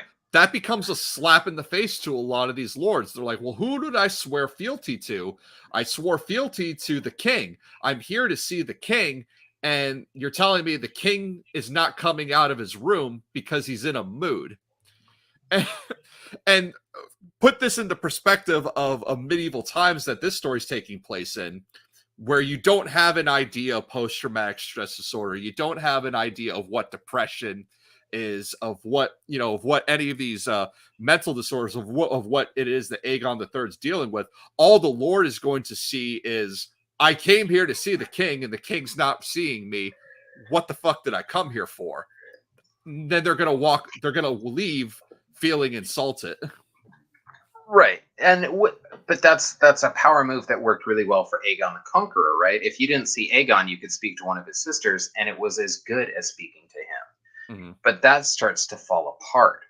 I mean, that the weakening of the Targaryen tree with the greens and the blacks, and the muddying of the bloodline, made what Aegon the Conqueror had, which was this unquestionable, unwavering, omnipotent power that he could, he could extend to his sisters and have them go deal with stuff in his stead. Then, 100 years later, you have kings with their brothers as hand, and people are upset that they have to meet with the brother who's also the hand, who's also just as capable as the king. So the disparity between Aegon the Conqueror as king and even Aegon III as king is huge. People, lords and everybody alike would grovel at Aegon's feet, but then 100 years later, Aegon III, not, no, we judge him. We don't, they're willing to say bad shit about him, in the streets. And that's something that I think the Dance of the Dragons made okay. Was it brought the Targaryens down to mortal level. Mm-hmm. Like Aegon the Conqueror is remembered as a god, nearly. But then you get down to Aegon the II, and he sucks. Aegon the III, we'll remember him if we have to. Mm-hmm. Aegon the IV, we'll remember him because he sucks again. And we'll remember him because half of us are related to him. But there's no respect for Aegon the IV. Not that he commands it, but again, after the dragons, after that stuff, it never, they never got that trust back, or they never got that, respect back or fealty. Yeah, they never got that same amount of fealty ever again. So, yep. Because once and it's the same thing that happened even back in Aegon the Conqueror's day, because even Aegon the Conqueror couldn't take Dorne. Once you see a dragon go down and you realize, hey, okay, these things are hard to kill, but you can still kill them. But they're killable. Yeah. They're killable. And then by the end of the dance, there's only 4 of them left. And they're like the youngest, smallest ones. And then the last dragon, we're told, is a green she-dragon that was small and twisted and stunted. And I believe like no really bigger than a dog when it died. And was possibly even poisoned by, some say poisoned by Aegon III, or maybe poisoned by the Maesters. But still, like this is you come in with these gigantic, these beasts, these fire-breathing dragons, these tyrant lizards, like the WMDs of this world, and then what are you left with when they're all taken away? And how do you command that respect? You can't really command that respect. Instead, like you said, it's seeing a god sort of pulled down to earth and pulled into the rank of mortals. And then this is what I think would make Aegon III's reign so interesting, and why I'm so interested. For me personally, like when we do get Fire and Blood Part 2, I want to read it, and I'm interested in everything. But I feel like, despite like Blackfire rebellions and stuff, which I'm very interested in, I feel like Aegon III's later reign is going to be one of the things, is the thing that I'm actually the most interested in reading, because I want to know, how'd you do it? All the dragons are dead, but you're still going to be in charge for 20 years. This becomes the time of diplomacy, where the Targaryens really have to work with diplomacy more than anything, because what else do you have to hold it all together? You can't make threats.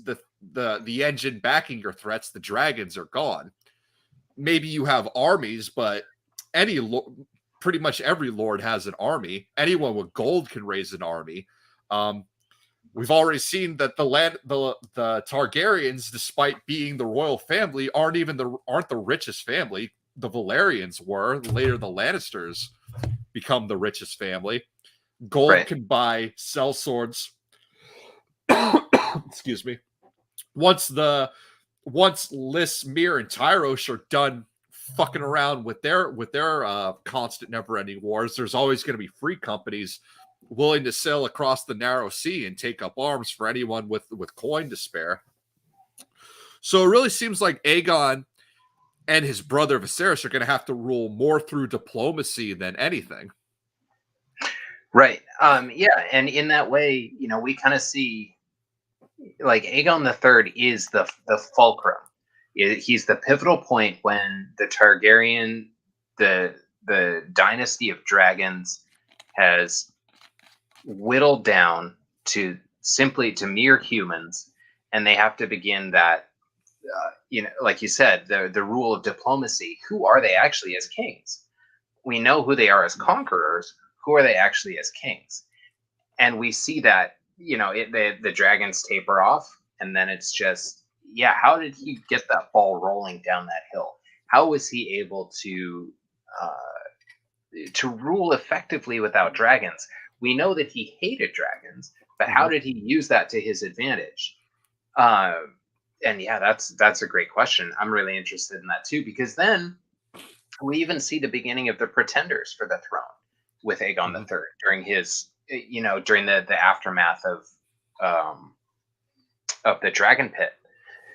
And yeah, from then the biggest without dragons to tell you the truth of who somebody is, it's all downhill from there, and the throne is left open to pretenders. And yeah, it's a tough time, and it's all foretold in Aegon the Third's life. You know, the pretenders never really having any true friends. The friends you do have are, you know, most often killed or shit on by you. You know, it's just like everything that sets the precedent about who Targaryens are as humans is foretold in Aegon the Third's reign. So yeah, I'm interested to see how it pans out too. Like yeah, like we saw there are the pretenders, the fake Dayrons. Another one that I'm interested, that I've theorized, that I thought of after Joe Magician stream, after he did all the strong streams on Alice Rivers, is if Alice Rivers is actually carrying Aemond One Eye's bastard, does that become a thing? Does that become that it becomes like almost a Blackfire before there are even Blackfires? If Alice Rivers gives birth to a bastard of Aemond One Eye. So wait, Aemond. Let me get this straight. Aemond was Alicent's oldest, correct? Aemond was the second. Alicent. It was Aegon the second, then Aemond. Aemond was the middle child. Gotcha. Which we actually see total middle child syndrome with that kid. Yeah. And then there was Helena and Daeron. Daeron the Daring, the one who dies at Tumbleton. And then that's who the pretenders, these pretenders claim. But his body, since his body was never recovered, there become these pretenders claiming to be Daeron surviving Tumbleton. And somehow Aegon III and Viserys are able to prove them as fakes. Right, which is strange, you know, without dragons, how are you able to prove these people are fakes? But then again, we just got out of, you know, the strong boys in a time when the hair color, eye color lineage really does matter. So we don't know what kind of a margin they were able to prove these pretenders on. But it could have been a fair margin depending on all the bastardy that it just that we'd just gone through. Yeah, especially like Trystane Truefire. And then what was Trystane? They were supposed to be rumored to be the first son of Viserys He was supposed to be a bastard son of Viserys the First, supposedly. Oh yeah, Viserys the First. And same thing with Gaiman Palehair, right? Was claimed to have been a son of Viserys the First. Is that true? No, Gaiman Palehair was supposed to be a bastard of Aegon the Second, I believe. Oh, okay, yeah, that was later on. Okay, interesting. Huh. Actually, so, yeah. let me look it up quick. Who did his mom claim Gaiman was the son of? I feel like I should have known this. I feel like I'm getting my Gaiman and Truefire's mess. Oh, it becomes a pro. There's so many characters to remember. Gaiman was the son during.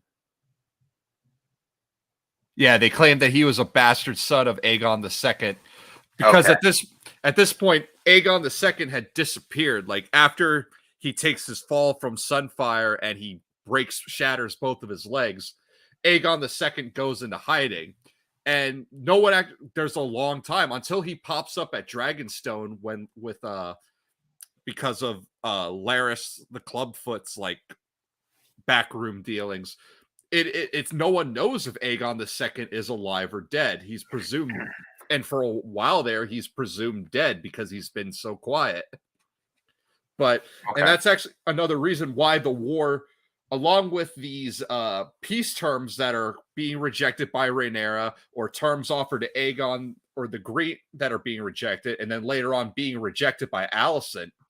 Another reason why the war drags on is just simply because of how slow word travels when we're relying on ravens and notes and stuff instead of dragons. Yeah.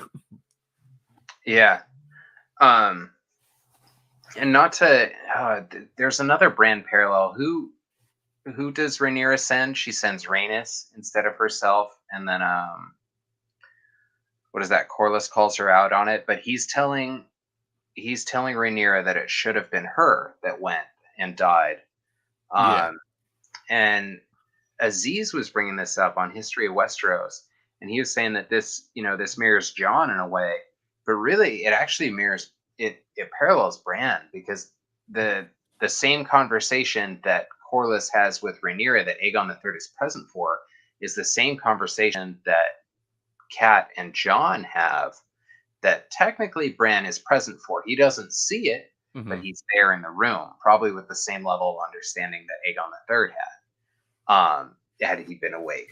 So yeah, I think there's a lot of not just like character parallels, but direct life parallels to Bran. Another parallel with the Game and Palehair. Game and Palehair feels a lot like Reek. He feels a lot like Theon in general, with the Theon post Reek, with how Bran and Theon are starting to get close through the Weirwood network. How Game and Palehair paid for Bran, or for Aegon's sins, being his whipping boy. Meanwhile, Bran evading Theon gets Theon tortured. So there's a little parallel there. But yeah, the best friend and whipping boy sounds like Reek, man. The way Ramsay would confide in Reek like he was his best friend. Meanwhile, Ramsay is his torturer. It feels really weird. Game and Palehair, if Aegon the III is a tragic character because of his upbringing, Game and Palehair is a tragic character because of his adult life. Straight up. So. And of course, we always have our Game and Palehair Fagon parallels, which is if Fagon is not a Blackfire, which not Trugon, but also not a Blackfire, if he really is just this pisswater prince, just this kid who just has some Valyrian features and is passable, just a passable Targaryen because he's got some purple eyes and some silver hair that just make him look Targaryen. It's like, oh yeah, just call him a Targaryen and people believe it. We don't have DNA testing to prove otherwise. Yeah, right. I wonder if that's supposed to be a parallel with Stefan Baratheon going to look in Essos for a wife for, what is it? Looking for a wife for Rhaegar, and that's where Stefan Baratheon dies. Yeah. Aerys sends him to the Free Cities to try and find. Back. He wants Stefan to try and find, I guess, someone of some good Valyrian stock or whatever. Yeah, and then of course, he comes back with the only thing he brought was Patchface. I think that's a Fagon parallel too. Like, whatever Fagon was in Essos is not who Fagon's going to be in Westeros. It's going to be like a mummer's farce, a cruel mockery, like a cruel jest. I think Fagon will be a ultimately uber tragic character, like super tragic. So we'll see how that one goes. But I do not have high hopes for Fagon.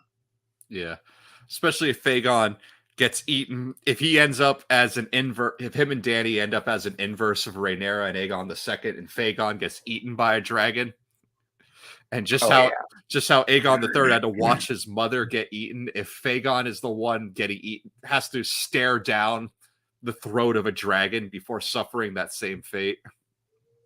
And I don't think I'll see things ending well for Fagon by any measure. No, I don't either. I wonder if it's going to be put to the test, or if Fagon himself is going to believe. I have the weirdest feeling that Fagon will believe himself to be more than he is, and actually try to take on a dragon as though he's a bona fide Targaryen, and it's not going to go well at all. Because he's likely not. Too bad. Too sad. And a precedence is already set for that with the dragon seeds and those who thought they were dragon seeds. Like not everyone like Ulf the White and Hugh Hammer are able to claim dragons, but for those two successes, there were a lot of people on Dragonstone that got burnt. That one dude, Dennis, who tried to claim Sheepstealer, got burned and eaten. Yeah. And then Nettle's patience won through. Yeah, I'm totally on I'm not sure what Nettles is. I think Nettles is supposed to be more of a callback to Great Empire of the Dawn type dealings with dragon riders. I mean, it's possible, but then again, we've already established like you don't have to have what are traditional Targaryen features to be Valyrian, because Baelor Breakspear, despite looking Dornish, is just as much Targaryen as his brothers, as his purple-eyed, silver-haired brothers were. Right? Yeah, that's true. Which is why House of the Dragon, like Corlys Velaryon, he's black, and it makes total sense to try and say it does make sense. It makes total sense. This is a seafaring family. Like empires are never going to be monocultural or mono-ethnic. They're always multi-ethnic. And when you have a seafaring family, especially when you have Corlys Velaryon, the man who's been to the furthest reaches of the world, it's like, oh, hey, who would have ever thought that a seafaring family that travels the world might come into contact with some other ethnicities? Right. Yeah. And the naysayers want to point out to this one line about Lys, but that doesn't change the fact that Salador Sand doesn't look Valyrian, but he's from Lys too. And it's like, okay, if you want to pull that one line about Lys out your ass, tell me about the other 8 free cities and start with Pentos, the actual seafaring one. What does it say about their people? Yeah, exactly. And I like the Corlys bit because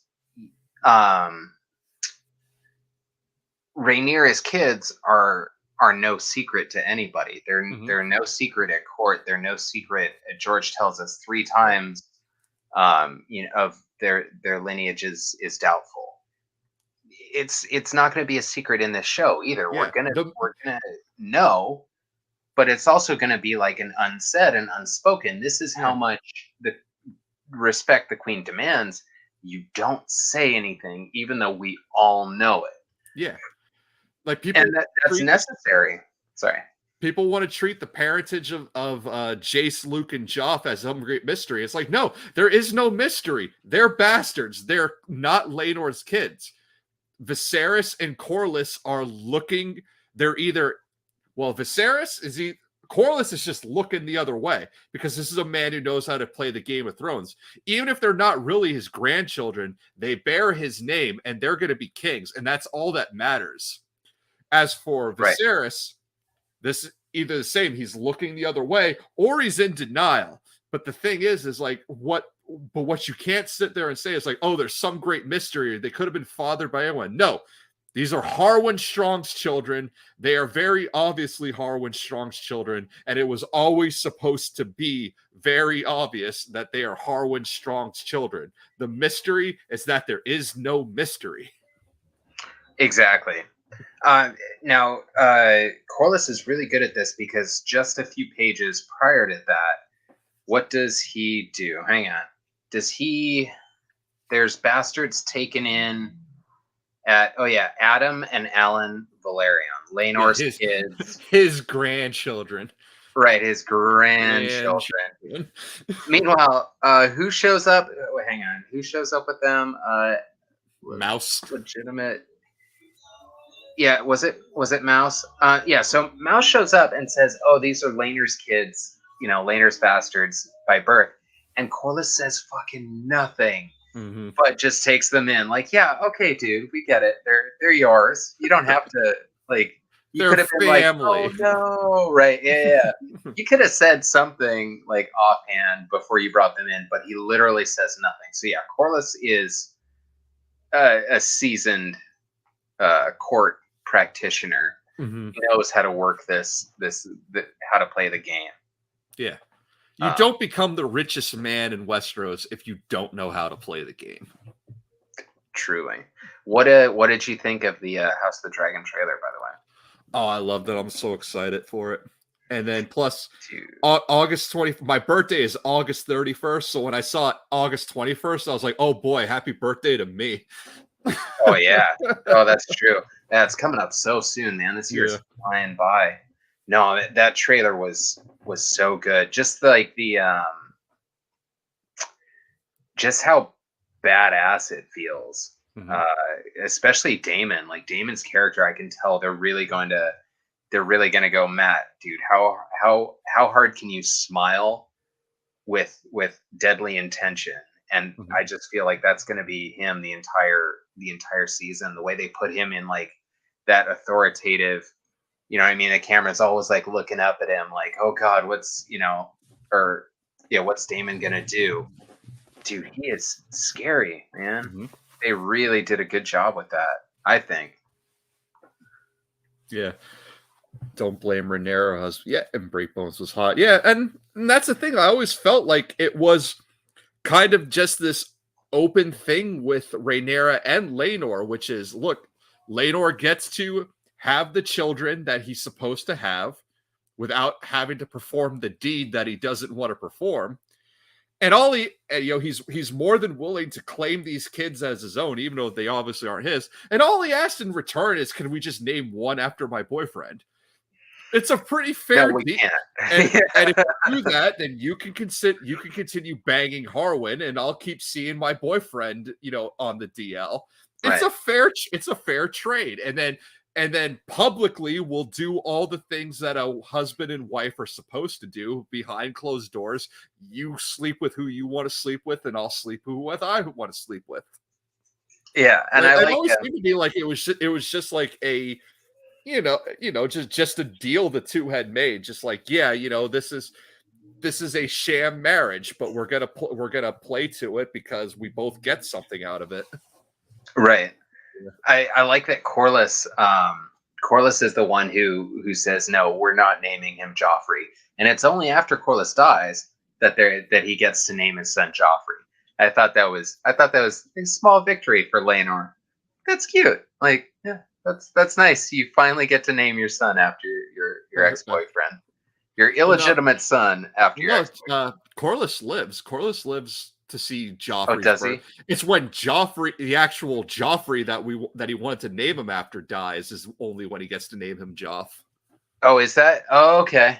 All right. Yeah. Yeah, I was thinking because I know Rhaenyra turns him down once for Lucerys, and then Corlys turns him down for Jace or Lucerys. I can't remember, but George goes so far as to mention he was actively turned down a couple of times for wanting to Yeah. name his No, son Joffrey. they wouldn't let him name. They wouldn't allow him to name a child Joffrey while the Joffrey that he was trying to name, while the actual Joffrey Oh that he was trying yeah, to name them after was alive. But when that Joffrey died, then Rhaenyra was like, "Okay, I'll give you what you want. We'll name him after your dead boyfriend. Like, yeah. I'll give you that pittance." Now, what was who was Laenor's killer? Was it's a name I have trouble pronouncing. But I wonder what they got in a tiff about, because that really does bother me. What they could have been fighting over. He says it said, oh, Mushroom says it was a jealous quarrel, but how? I mean, He Laenor was didn't seem like the jealous type or the particularly promiscuous type, so I'm not sure. I guess after Joffrey, so it was Sir Carl Corey is the one that kills That's right, Laenor. Carl The Corey. mer- Yep. Let's see. Septon Eustace insists that Carl had killed Laenor out of jealousy, believing that Laenor had become enamored of a new, younger male favorite. So again, it's an Alan Cockshaw, Damon Yeah. II lover spat, where when Alan gets jealous of Damon lusting over Dunk. It's like the Right. same thing.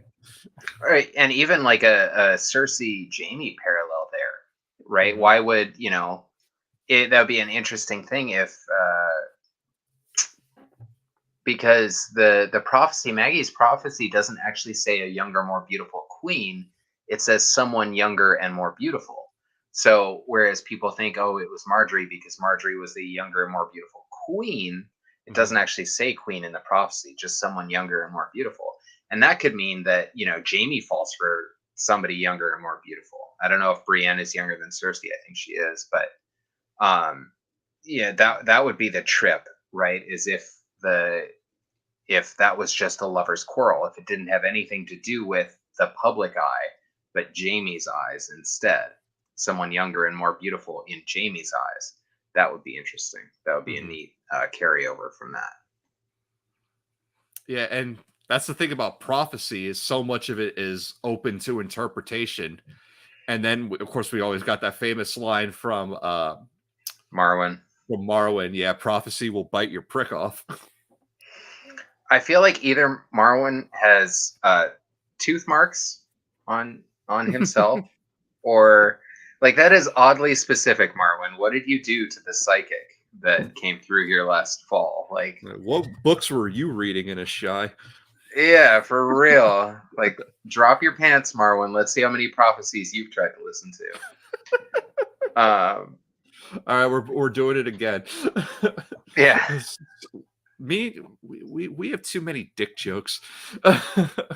Not enough, really. But that reminds me though. But speaking on Marwyn, one thing, getting back on our topic of our sad boy Aegon III, is despite him hating dragons, he still did recognize their power, and that's another little tidbit of information we're given in the world of Ice and Fire, is that he actually brought fire mages over from Essos to try and hatch a clutch of dragon eggs. And that's now George is being he's deliberately being obtuse with this one, because he just says Essos, and Essos is, we've already established Essos is huge. So we don't know where exactly, but when we think fire mages, it's possible that these might be mages from, if they end up being mages from a Shai, and if they are, then that becomes another Aegon the V parallel, because Aegon the V sent away for books from a Shai on how to hatch dragons. So if Aegon III brought actual Ashai over, like fire priests and priestesses like Melisandre to hatch dragons. Where is Tyrion when he sees the fire mages? Where are Tyrion and Makora? What city are they in? Are they they're in Volantis. Volantis, that's right. Because Tyrion is talking about how Volantis is basically a tinderbox at the moment. Right. Because the slaves outnumber the nobles 3-1, and the fire and the R'hllor are just bringing everyone into an upheaval. Plus, there's in Volantis currently there's that election for the next between the tigers and the elephants. Oh yeah, yeah. Volantis is Volantis is a powder keg at the moment. Isn't that the truth? Yeah. Well, see, because I mean, his brother had connections in Lys. So where did the fire mages come from? Most likely Volantis or Lys. In my opinion, I don't think Aegon III would come so far out of his shell to go to a Shai by the Shadow, or to even send envoys that far. I think he was looking for fire mages that were close. There's even a Red Temple in Bravo, so he really wouldn't have to look very, very far. Yeah. I just like to think it's a Shai, but that's only because I want to see a Shai on page so damn bad in some way, shape, or form. Even if it's just flashback from Melisandre. I still maintain that when she has her Melanie Lot 7 flashback, I still maintain that she was in Ib at the time, because she talks about cliffs. So people will say, "Oh, it's Hardhome because of the cliffs with the fires in them," but that's Ib too. The Ibonese prefer cliffside dwellings. They would have fires going at night with great cliffs with all these holes in them. But she sees a wooden wall in her dream. There's a wooden wall in Ib. Mm-hmm. The Ibonese Peninsula fell long ago to some, whatever it was that wiped out the Ifuk Hebron also wiped out the Ibonese Peninsula. I still think Melisandre was there. Yeah. You know who else went to Ib? Mushroom. Did he really? Yeah, it says after after after Aegon dismisses his regency and Lord Manderley leaves, Mushroom accompanies him to White Harbor, and then it mentions that the rest of the testimony of Mushroom is about his time in White Harbor, his time that he goes to the port of Ibn, and that he goes to Bravos and a couple of other things. And I was like, oh man, what are we gonna get? I was like, oh, why can't we get that story? Mushroom and Ib. Yeah, right. I I mean, bet that's a wild time. it's another one of those places that we're never gonna see on page, but I want to see it so bad. So it probably means I'm gonna do a stream on. Marwyn sounds Ibonese in his description, his physical description as being I've heard hairy. that one too Yeah, before. I've heard that idea. he sounds Ibonese, which is an idea I support because Marwyn, honestly, his like antipathy towards his own brotherhood, his own order, the Maesters, Mhm. feels like the Ibonese attitude towards everything. They Yeah. don't really like other Associ. They don't really care for other seafarers. They do it. They interact with these people, but they're not like the biggest fans of them. So I think Marwyn's attitude is just, because he does say, oh, Aemon would have been poisoned if he'd come here. We don't know that that's true, but I think his little, just the kind of person Marwyn is, might be how the Ibonese are. They're Yeah. untrusting, not open, like. They keep secrets. Yeah. Yeah, Yep. because like we know that the 1,000 Islands aren't actually 1,000 islands, because that they're only about 300, because Ibonese chart map makers have said so, because they've actually sailed there. In the same way that Summer Islanders are said to have maps that they're not sharing, like we don't know where Sithorios ends. The furthest south of Sithorios we know of is the Green Hell, but the Summer Islanders probably know what's where Sithorios ends. They have, because they have maps that they're not sharing. Right. I went over. I discussed, actually brought all that up in my Mossavi stream. Where I was talking like the Ibonese probably know what's east of Mossavi, because they're the only ones that sail out there. They're Right, just not exactly. sharing that information. Yeah. Yeah. I'm looking. Who's the person? Ibn the Shivering Sea. That's probably going to be a stream sometime later on down the road. Dude, I will tune in for that.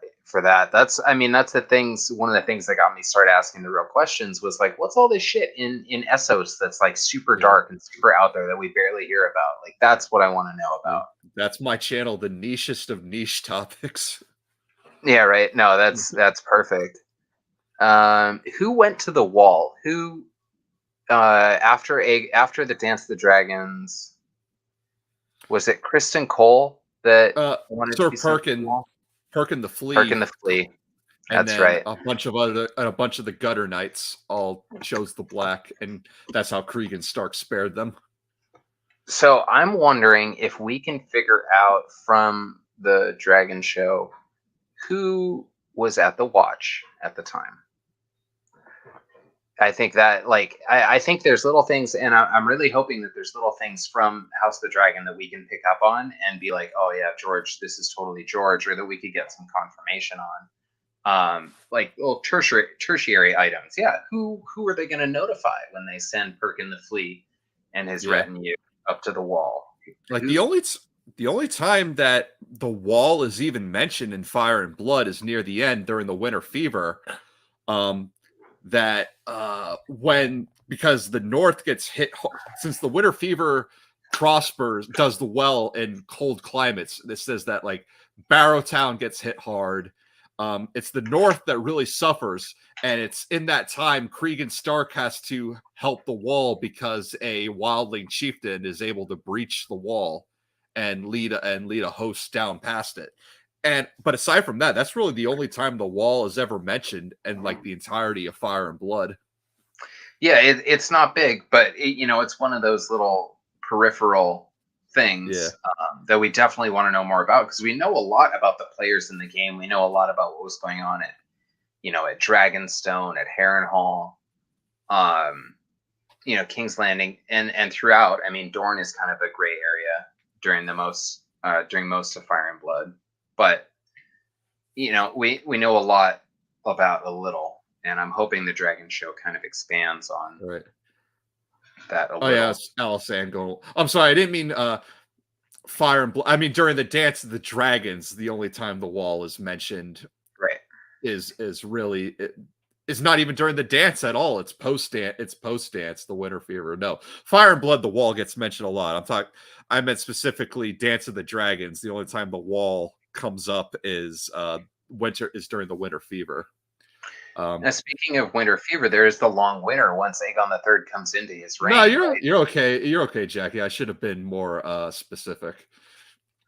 I was using fire. I was conflating Fire and Blood and House of the Dragon, which is, I gotta remind myself, like, oh yeah, there is more to Fire and Blood than just the Dance of the Dragons and the post dance. Like, oh yeah, there's a whole bunch of chapters before that.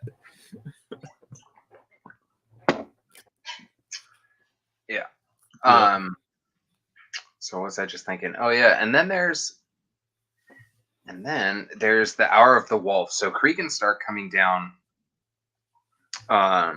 and becoming Hand for a day is really interesting to me. And there's a lot about it. I wonder what the hell it means.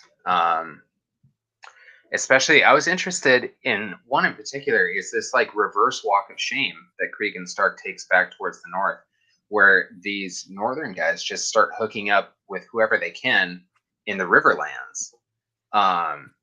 That's such a weird, like, Yeah, because these are men who came to die. yeah, And yeah. they're denied that because the war is over. Yeah, it's kind of like, hearing that the wildling women mate with the others. Like, here's this northern force, who has one purpose as we know it, which is to smash the rebels in King's Landing, come south, uh, put everything under order, and then disappear. But instead, they come south and they whittle their way back into the Southern society, and it sounds a lot like wildling women having children with others and that type of thing. It just has that feel. These things come out of the north and they sleep with the women in the Riverlands, and it's odd. I believe it's like one of the things that kind of keeps old god traditions a little bit more in the South is the fact that there is this there's this northern I guess you would say like cultural inclusion now into the Riverlands, which is why you see like House, even now 150 years after, House Blackwood is a Riverland house that still worships the old gods, and there's still some old god traditions held in the Riverlands, for which for all intents and purposes should be Faith of the Seven territory. Right. And yeah, totally with Cregan Stark too. Like, you can tell he's such a northerner, not just in how he lays down the law by, cutting everybody's head off, but also by who he pardons, right? Because he pardons somebody, because Black Alley says, oh, that's my man, my person or whatever, and he doesn't kill them, and he's like straight out of respect, he's like, yeah, cool, no, Yeah. if they're yours, keep them. Anyone who says they'll take the black, like Perkin the Flea and the Gutter Knights, he's like, okay, yeah, that's a totally northern thing to do. Like, you want to join the wall, like, because just because you claim that you want to take the black, that's not an automatic out. It's still at the Lord's discretion whether to allow you to do that, because they might, a Southern Lord, if you say like, no, I want to take the black, might say, too bad, you're still getting your hand.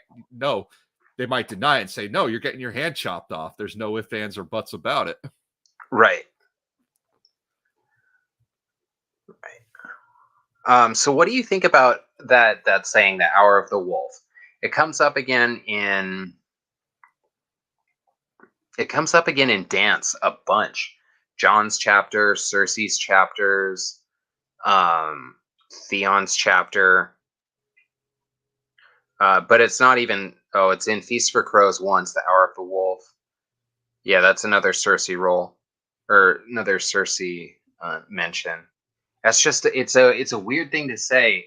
The Hour of the Wolf sounds very much like the 11th hour. Like when Cregan showed up, it was at the breaking point, at the tipping point. If the northern forces hadn't shown up, that would have been the end of everything right there.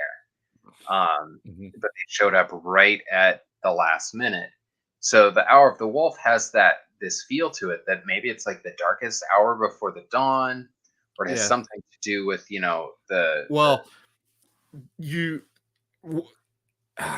accordingly, the Hour of the Wolf, time-wise, is supposed to be the darkest hour during the night. Okay. But before George settled on before he settled on A Dance of Dragons as the title of the book, there was it was originally supposed to be called A Time for Wolves. So the hour of the time. Right. A Time for Wolves. Yeah. Oh, that's right. I never put those two together. Yeah. And that was when he'd first planned A Dance with Dragons? Yeah.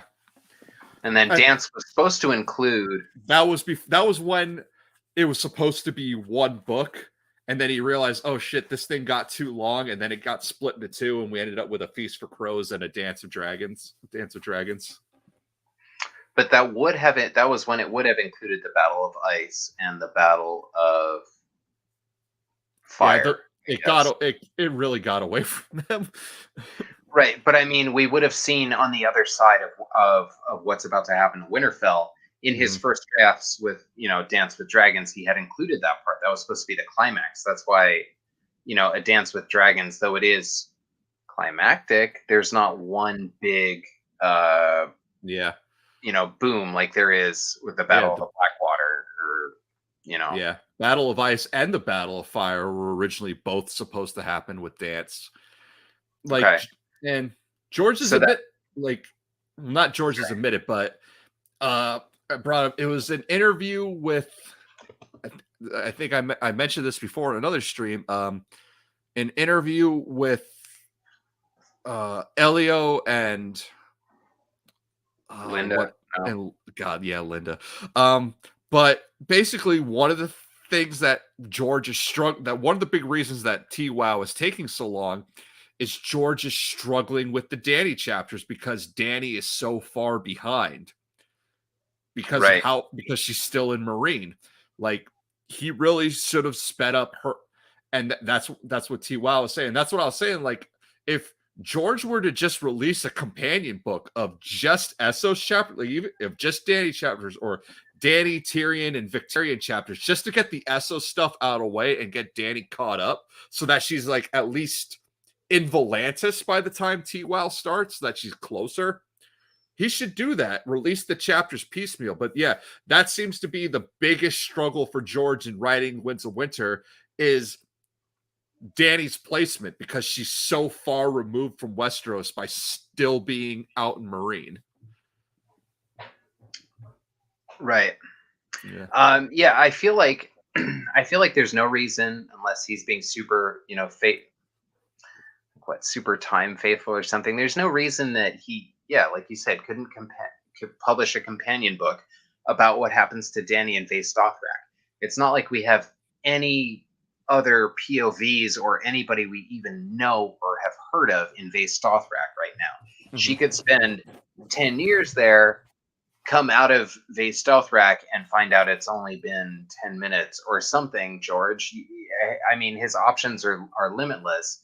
But yeah, I feel like I wonder what he means by that, though, because Aegon the VI, I'm assuming, ascends the throne. Like, that would be the coup de grace of the Blackfyre story, is that it doesn't happen in Rebellions 1, 2, 3, 4, 5. It happens in Subversion number 6. Where they, Aegon comes to Westeros, wins the popular crowd, Varys is victorious, and then, we see Aegon ascend the Iron Throne, and the entire audience is like, oh, wow, we understand what's going on. Aegon has to at least have a minute in office after chasing Cersei off, after winning the Battle of King's Landing, he's still got to be in office a minute before Daenerys shows up to have it make sense as to what she expects from him, as to what the audience expects from him, and what his there's got to be a minute that he's in power so we can see who he is and why it can't work. I mean, what if he's a good king? What are the others going to attack? Is he going to be on the throne when the others attack? I know that George confirmed, or that Elio and Linda confirmed, the Myronese not being a thing. But in my head, I feel like now isn't the right time for Daenerys to get to Westeros. I don't know what other business in Essos she has if getting back to her dragons will take that long. But Aegon needs to face Cersei. Euron needs to destroy Old Town. The North needs to be in a bad way. Nothing's happening tomorrow in the books. The wars, the Battle of Ice and the Battle of Fire, and the aftermath of both of those is going to play out the way it plays out. But even then, it doesn't do any good to have Dany show up 5 minutes after these battles happen. Things need to be set in motion and not resolved, but seen to maturity, allowed to mature in their own, his gardening style. These storylines have to be just a little further along before Dany can come into Westeros. Yeah. So I wonder how accurate that is, that he's dealing with the Myronese, or not the Myronese, not because that's the number of POVs he has in Meereen at the moment, but the Dany on her journey plot line. I don't know, because it doesn't make sense for Dany to show up right now. In my head, if he has Aegon ascend the throne and then die the next day, I'm going to be pissed, because what does that achieve? What are we actually seeing of who this person is? What incentive does that give Daenerys to be something to this person? Maybe his storyline doesn't have anything to do with her, but I don't know. Yeah. Sorry. And somebody asked, when are all the hours animals? And yeah, I got it here. It's the hour of the bat starting right after sunset. Then it's the hour of the eel. Then it's the hour of ghosts. Then it's the hour of the owl. Then it's the hour of the wolf, is the blackest part of night, like you said. And then the hour of the nightingale. So how many hours is that? 1, 2, 3, 4, 5, 6. So that's 6 hours. I'm guessing there's a few hours of darkness that are as of yet unnamed. But I always wonder if those have something to do with each other. Owls and eels and bats and ghosts and yeah, that's pretty weird. Yeah, it's weird. Yeah, I like what Jackie says. Yeah, he might not be planning. He may be planning on Daddy getting there towards the end. Yeah, I agree. I think that I think that's what's going to be the cliffhanger for A Dream of Spring, is Dany setting foot in Westeros. And or John waking up. I think we're going to go I hope he subverts us for wins and we get 1,300 pages before anything at the wall happens. And that would just be so George, to leave that off as the cliffhanger. After 12 years, I'll take anything. I just said it the other day. I was like, one more dream sequence, one more Euron chapter, or Victoria, or Damphair chapter, anything, and we could speculate for another 5 years. Yeah.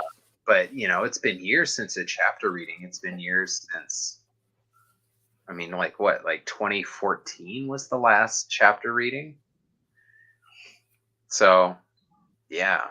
Yeah. Anything, George, at this point. I think his last update was the most hopeful, saying that wins would be bigger than Feast and Dance. Mm-hmm. I was like, oh, cool. Split it up then.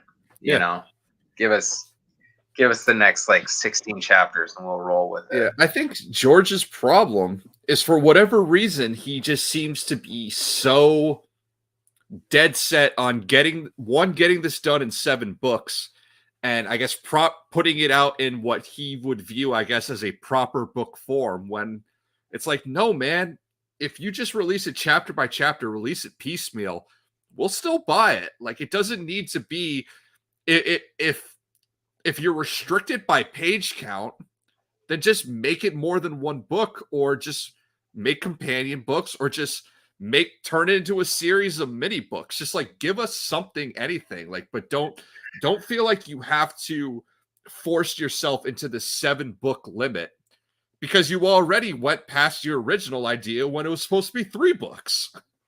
Yeah, right. Exactly. And just like with Fire and Blood Part, how we were saying, like, how he's going to cover everything in Fire and Blood Part 2.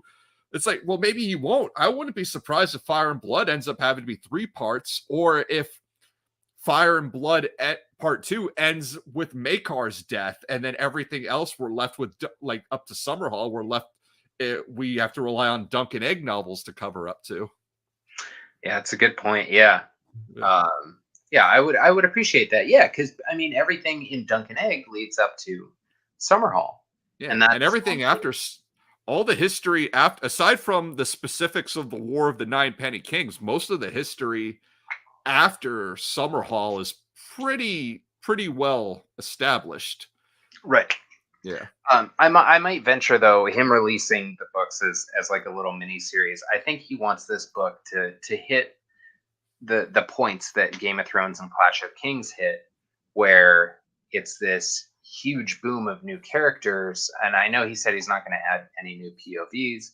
I know he said that in the past, but he's still going to introduce new characters. And like we said in our last stream, the Aegon's, or the Blackfire stream, I think houses that have only lived in the periphery are going to be really, really relevant as we see those mid-level houses challenge the noble houses, and that switch, because like most Blackfire rebellions, the people that have the most to gain are not the people at the top. They're the ones directly below the people at the top.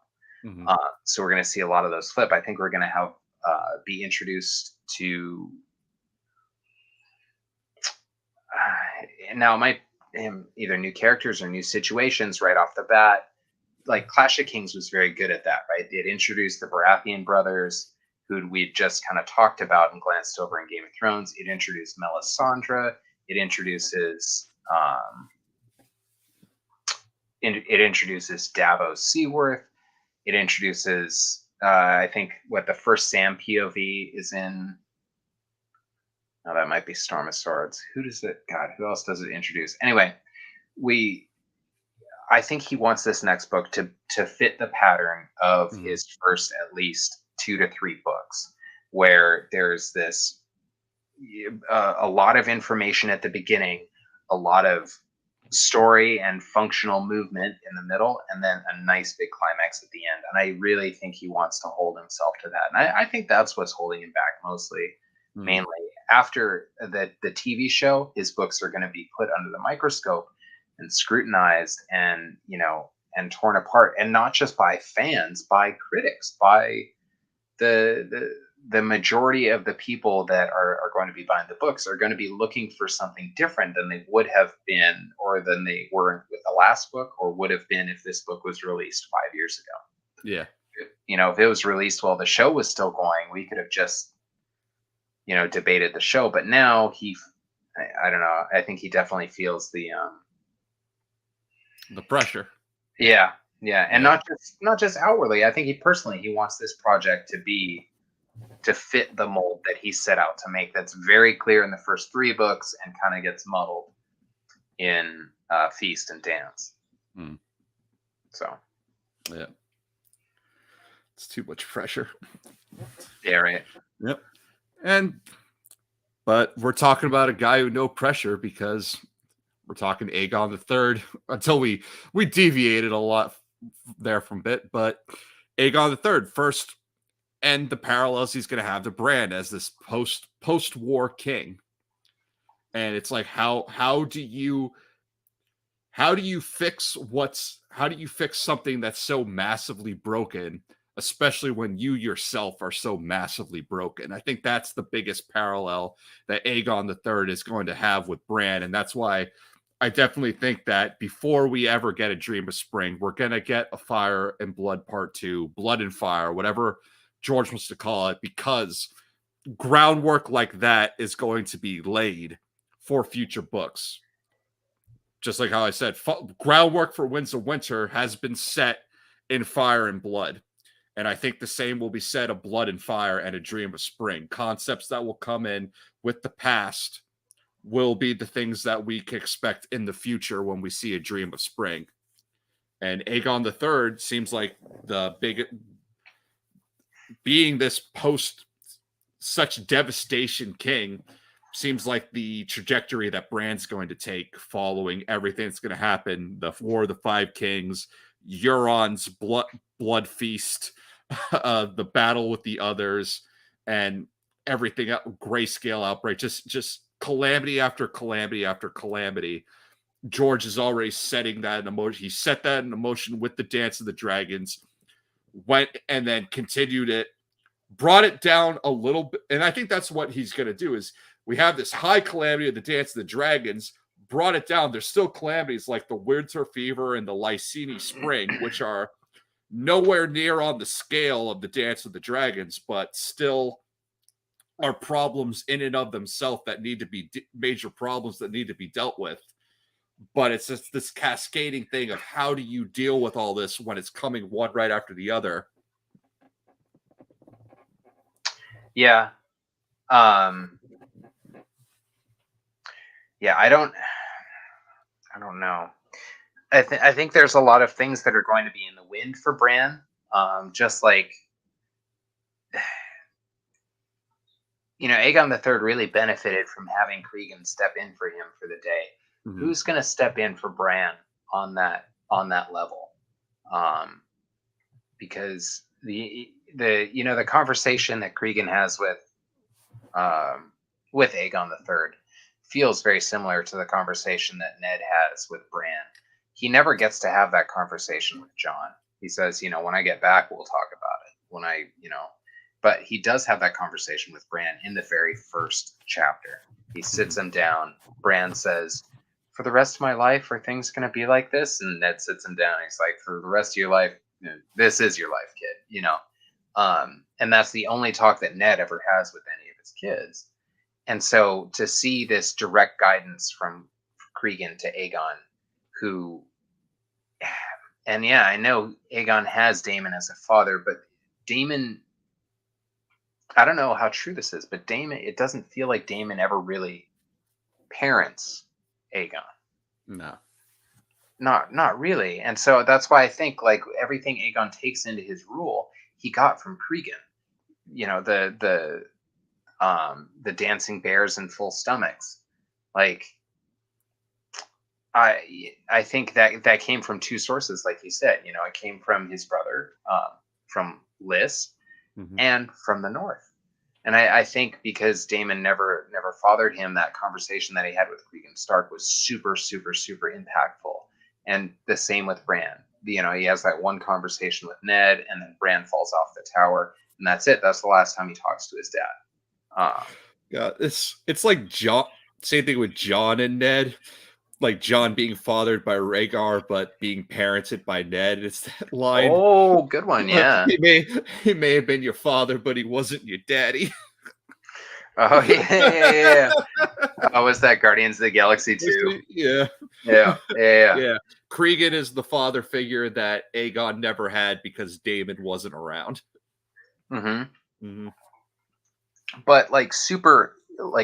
a lot of respect came out of Aegon towards Cregan, not just because Cregan showed up with an army, not just because Cregan showed up and put to death literally everyone who was against Aegon at the time.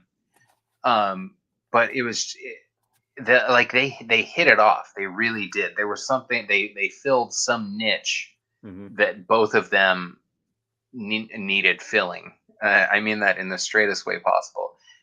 They took to each other. It wasn't just Aegon listening to Cregan. Cregan had things to tell him, and it was like a real ice and fire ice and fire moment. I think another thing too is coming off the dance, because the Dance of the Dragons, not just in its brutality, but also because of how much of it was fought through secrecy and backstabbing and two-facedness and, unspoken words and people and just all the two-faced backstabbing. To have someone like Cregan Stark, who is direct and truthful, who says what he means and does what he says, right? That was new. That was probably something that was new to Aegon, because what did he have before? Yeah. What did he have before? He saw the way court politics really are played out, which is it's all scheming and conniving. And just like how right before that line I read near the beginning, the full bellies and dancing bears, Aegon says, "I'm not going to do this." I'm paraphrasing it, but he basically says, I'm not going to do this roll progress. I'm not going to spend my time on horseback, sleeping in strange beds under the roofs of drunken lords, half of whom would rather see me dead. If they want to talk to me, they can come to me. Right. Yeah, exactly. That's such a Cregan thing to say. Yeah. What was I just thinking? Shit.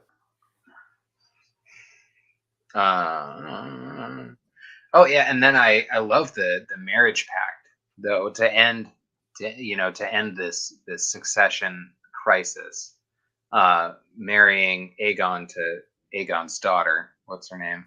Jaehaera. Yeah, Jaehaera. Mm-hmm. Her. What that is that just a pact of ice and fire? Is that union some big indicator that the pact, with the children was a marriage pact? Like, I know ending things with marriage pacts is pretty common, but it's a little overly common in George's. When George can fit it in, he really does fit it in. I mean, for a civil war, it just seems like a way of bringing the two sides of the family back together into one family. That's true. That's true.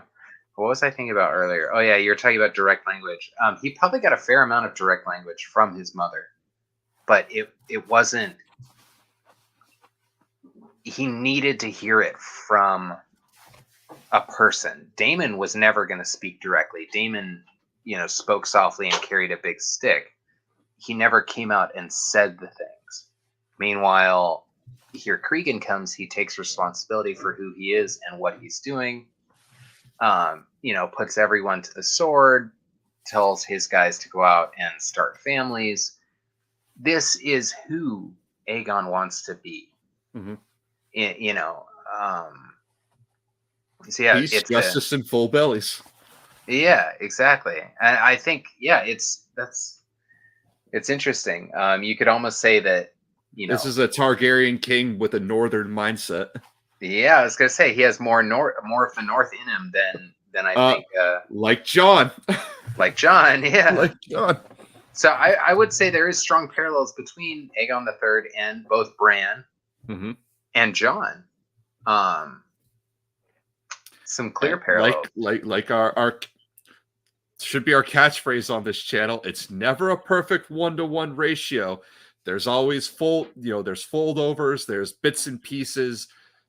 Not everyone's going to be a direct correlation, but it's molds and tropes and all these things that fit. One character can, just like how we had talked earlier about Sandok fitting 3 different molds of 3 different Kingsguard. Yeah, all rolled into one. Sometimes you have bits and pieces of characters that you can see, and that is it. Aegon III is both a parallel for Bran, but also for Jon, the broken king, the broken king, and also a northern dragon who chooses to wear black, who is witness to the death of his house, similar to how Bran is. Because Jon doesn't see it. He's at the wall. He gets word of it, but he's not watching it happen like Bran is. Yeah, God, there's parallels back and forth. And then The only yeah, thing that would make it, the only thing that would have made it more fitting is if Aegon the III ended up seeing through the Pact of Ice and Fire and marrying a Northern girl like Sarah Snow, like Jaehaerys was originally, or I mean Jace, that Jace was originally supposed to, or if he had married like a Blackwood like Aegon the Fifth did. right. That's the only thing that would make it the more perfect parallel, but he sticks with the House Valerian and continues for the next couple of, at least for the next couple of generations of Targaryen rulers. We're going to get the more traditional Valyrian marriages, either House Valerian or actually no, because the next two kings aren't gonna have children or be Daeron's gonna die without child, without marriage. Baelor's going to annul his marriage to his sister. Viserys, his wife leaves him and goes back to Lys. Yeah, the next three kings don't have wives at all. Doesn't Viserys's kids stay with him though? So I mean, yeah, then it's Aegon the Fourth, and Aegon the Fourth has has his sister wife and all the other hundreds of women that he sleeps with. But no, you're right. It's either Valyrian background, like is in Lys, or Valerion, and then until we get to Daeron the Second and the Martells enter the picture. Right, but I mean, Aegon the Fourth also sleeps with his sisters, so there's he's married to his sister Daenerys, but he knocks up his cousins, Dana and Elena. Right, but King Daeron the Second is of the union of him and his sister, and that line is undisturbed despite many a Blackfire revolt. That line's undisturbed until because who does Maekar marry? Aegon the Fourth and Daenerys are the children of Viserys and Lara Rogaire, so they're full Valyrian. Right. Yeah. And then and then it's just incest, and then then it's just more incest, and then Egg marries a Blackwood. There's a couple more in there, but yeah, like Aegon the Third. It's Aegon the Fourth.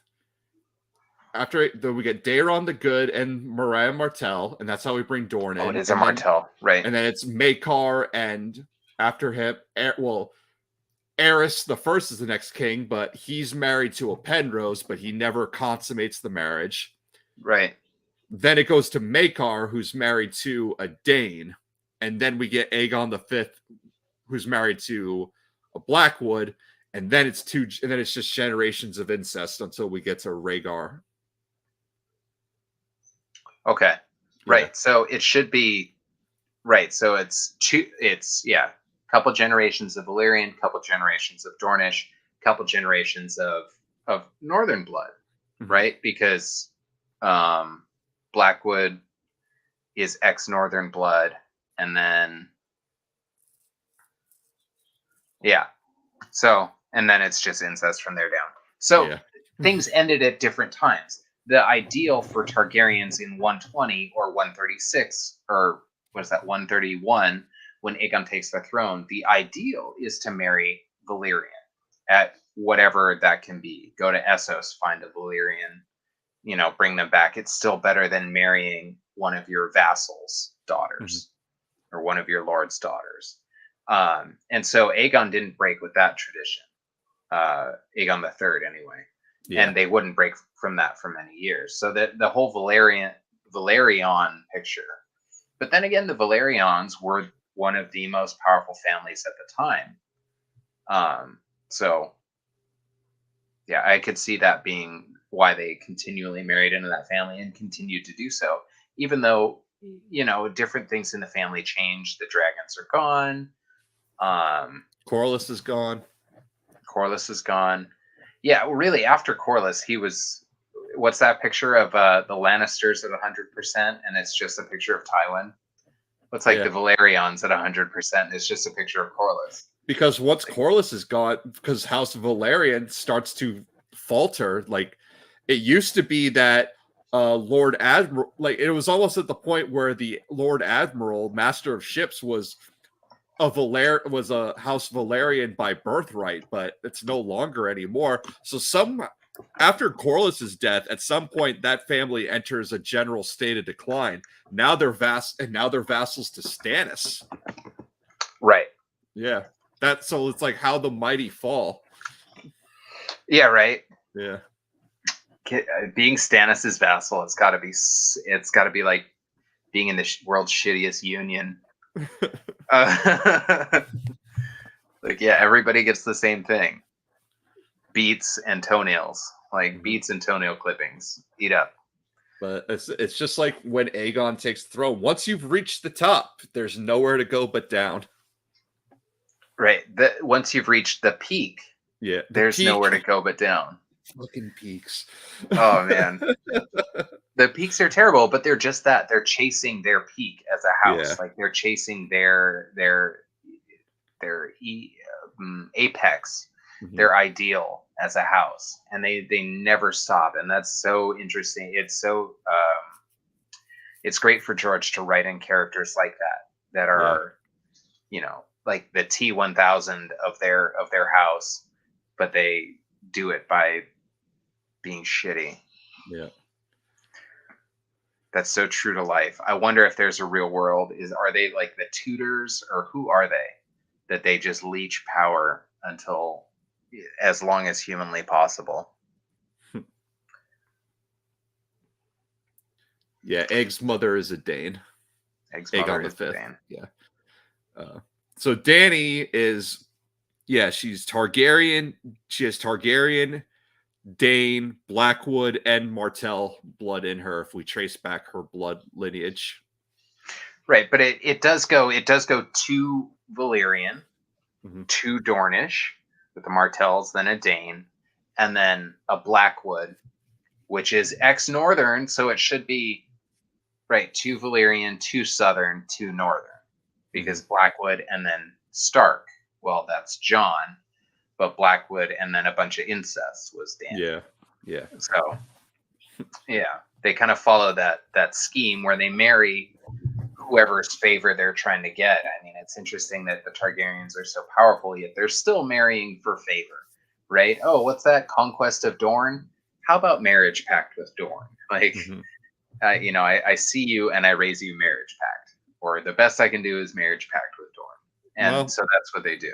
Without dragons, like we said with Aegon III, without dragons, you got to rely on diplomacy.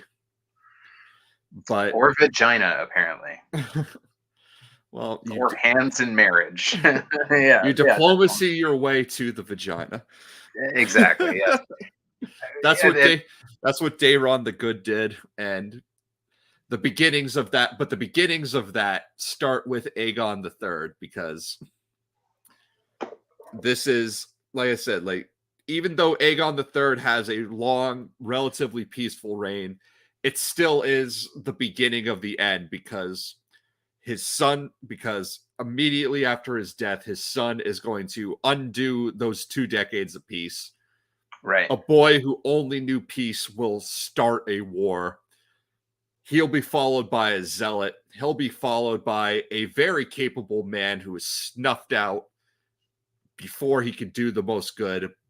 And then we get till we get to the absolute worst Targaryen king, who's the walking sperm bank, who then gives us 5 rebellions because of his debt, because of his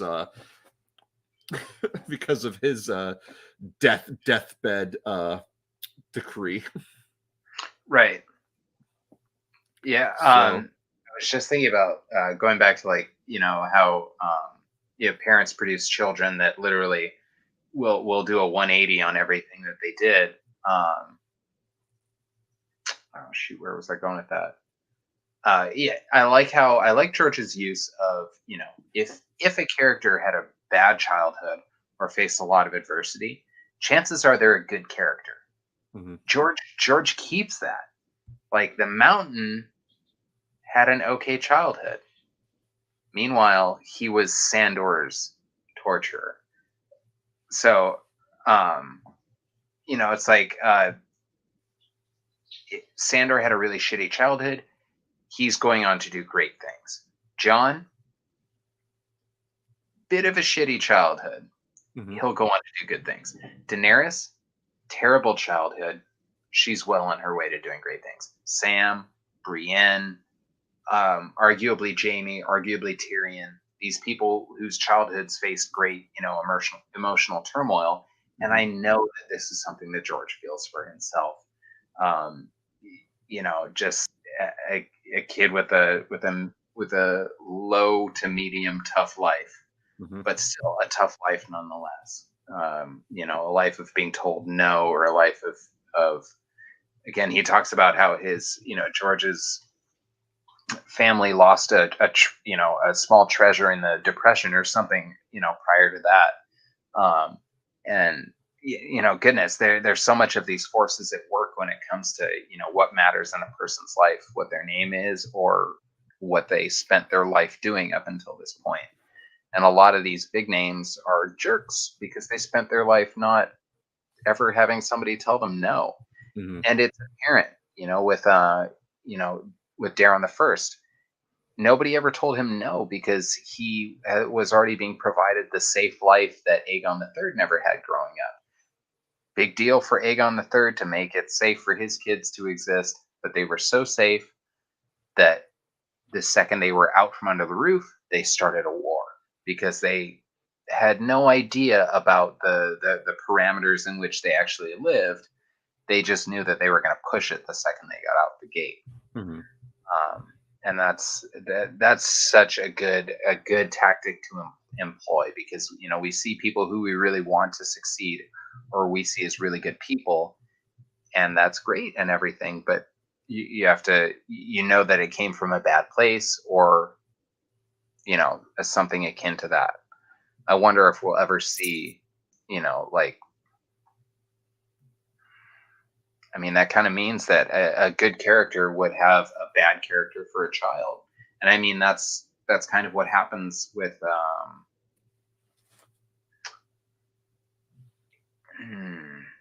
characters who get reborn sometimes. Like how Reek is like evil Theon. Yeah, Theon was capable of doing some stuff, but he was doing it for understandable reasons. And then, he did some terrible things, but as Reek, he is an antagonist. He's luring the Ironborn and Mokalan to their doom. Like, he is a bad child of a good childhood. So we there are precedent for characters for us to see them sour, like Daeron the First, when they have it so good that they just go bad. That happens. And the same thing, when we're talking about, Aegon the Fourth's bastards, a lot of them were so upstanding, like Brendan Rivers. He's actually like a really calculated motherfucker. Like, yeah, he might be bad, but he's doing all the right things. He's beheading people like Cregan Stark. He didn't behead Cregan Stark, but he's beheading them. He's dealing with things the way that Cregan Stark would have dealt with things. He's a very capable capable captain or admiral or whatever he is, capable general. He's capable in business. He's the master of whispers, like all this stuff. We see that out of Aegon the Fourth's ineptitude to be anything, or Aegon the Fourth's ambivalence towards anything but drugs and sex and rock and roll. His kids were very like Daemon was the warrior himself, right? Really, really shitty people produce really great kids, and I still think I would love to, if Fire and Blood would get all the way up to Daemon, and we learn that Daemon was the king. That unfortunately didn't happen. Like, Daeron II was good, but that would be great to find out that Daemon was better. That Daemon Blackfire was actually the king. That I don't know. Maybe he knew all about White Walkers, and if only he'd been king, the realm would be safe now. That would be an interesting concept. Yeah.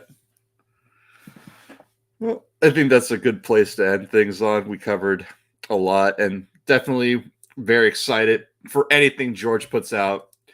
I'm banking on T-Wow. He said that that's his priority, but like I said, really think that once T-Wow drops, before we expect a Dream of Spring, we really should expect Fire and Blood Part 2 and 1 or 2 Dunk and Egg novellas, because of the groundwork that's going to need to be laid to truly finish off the story.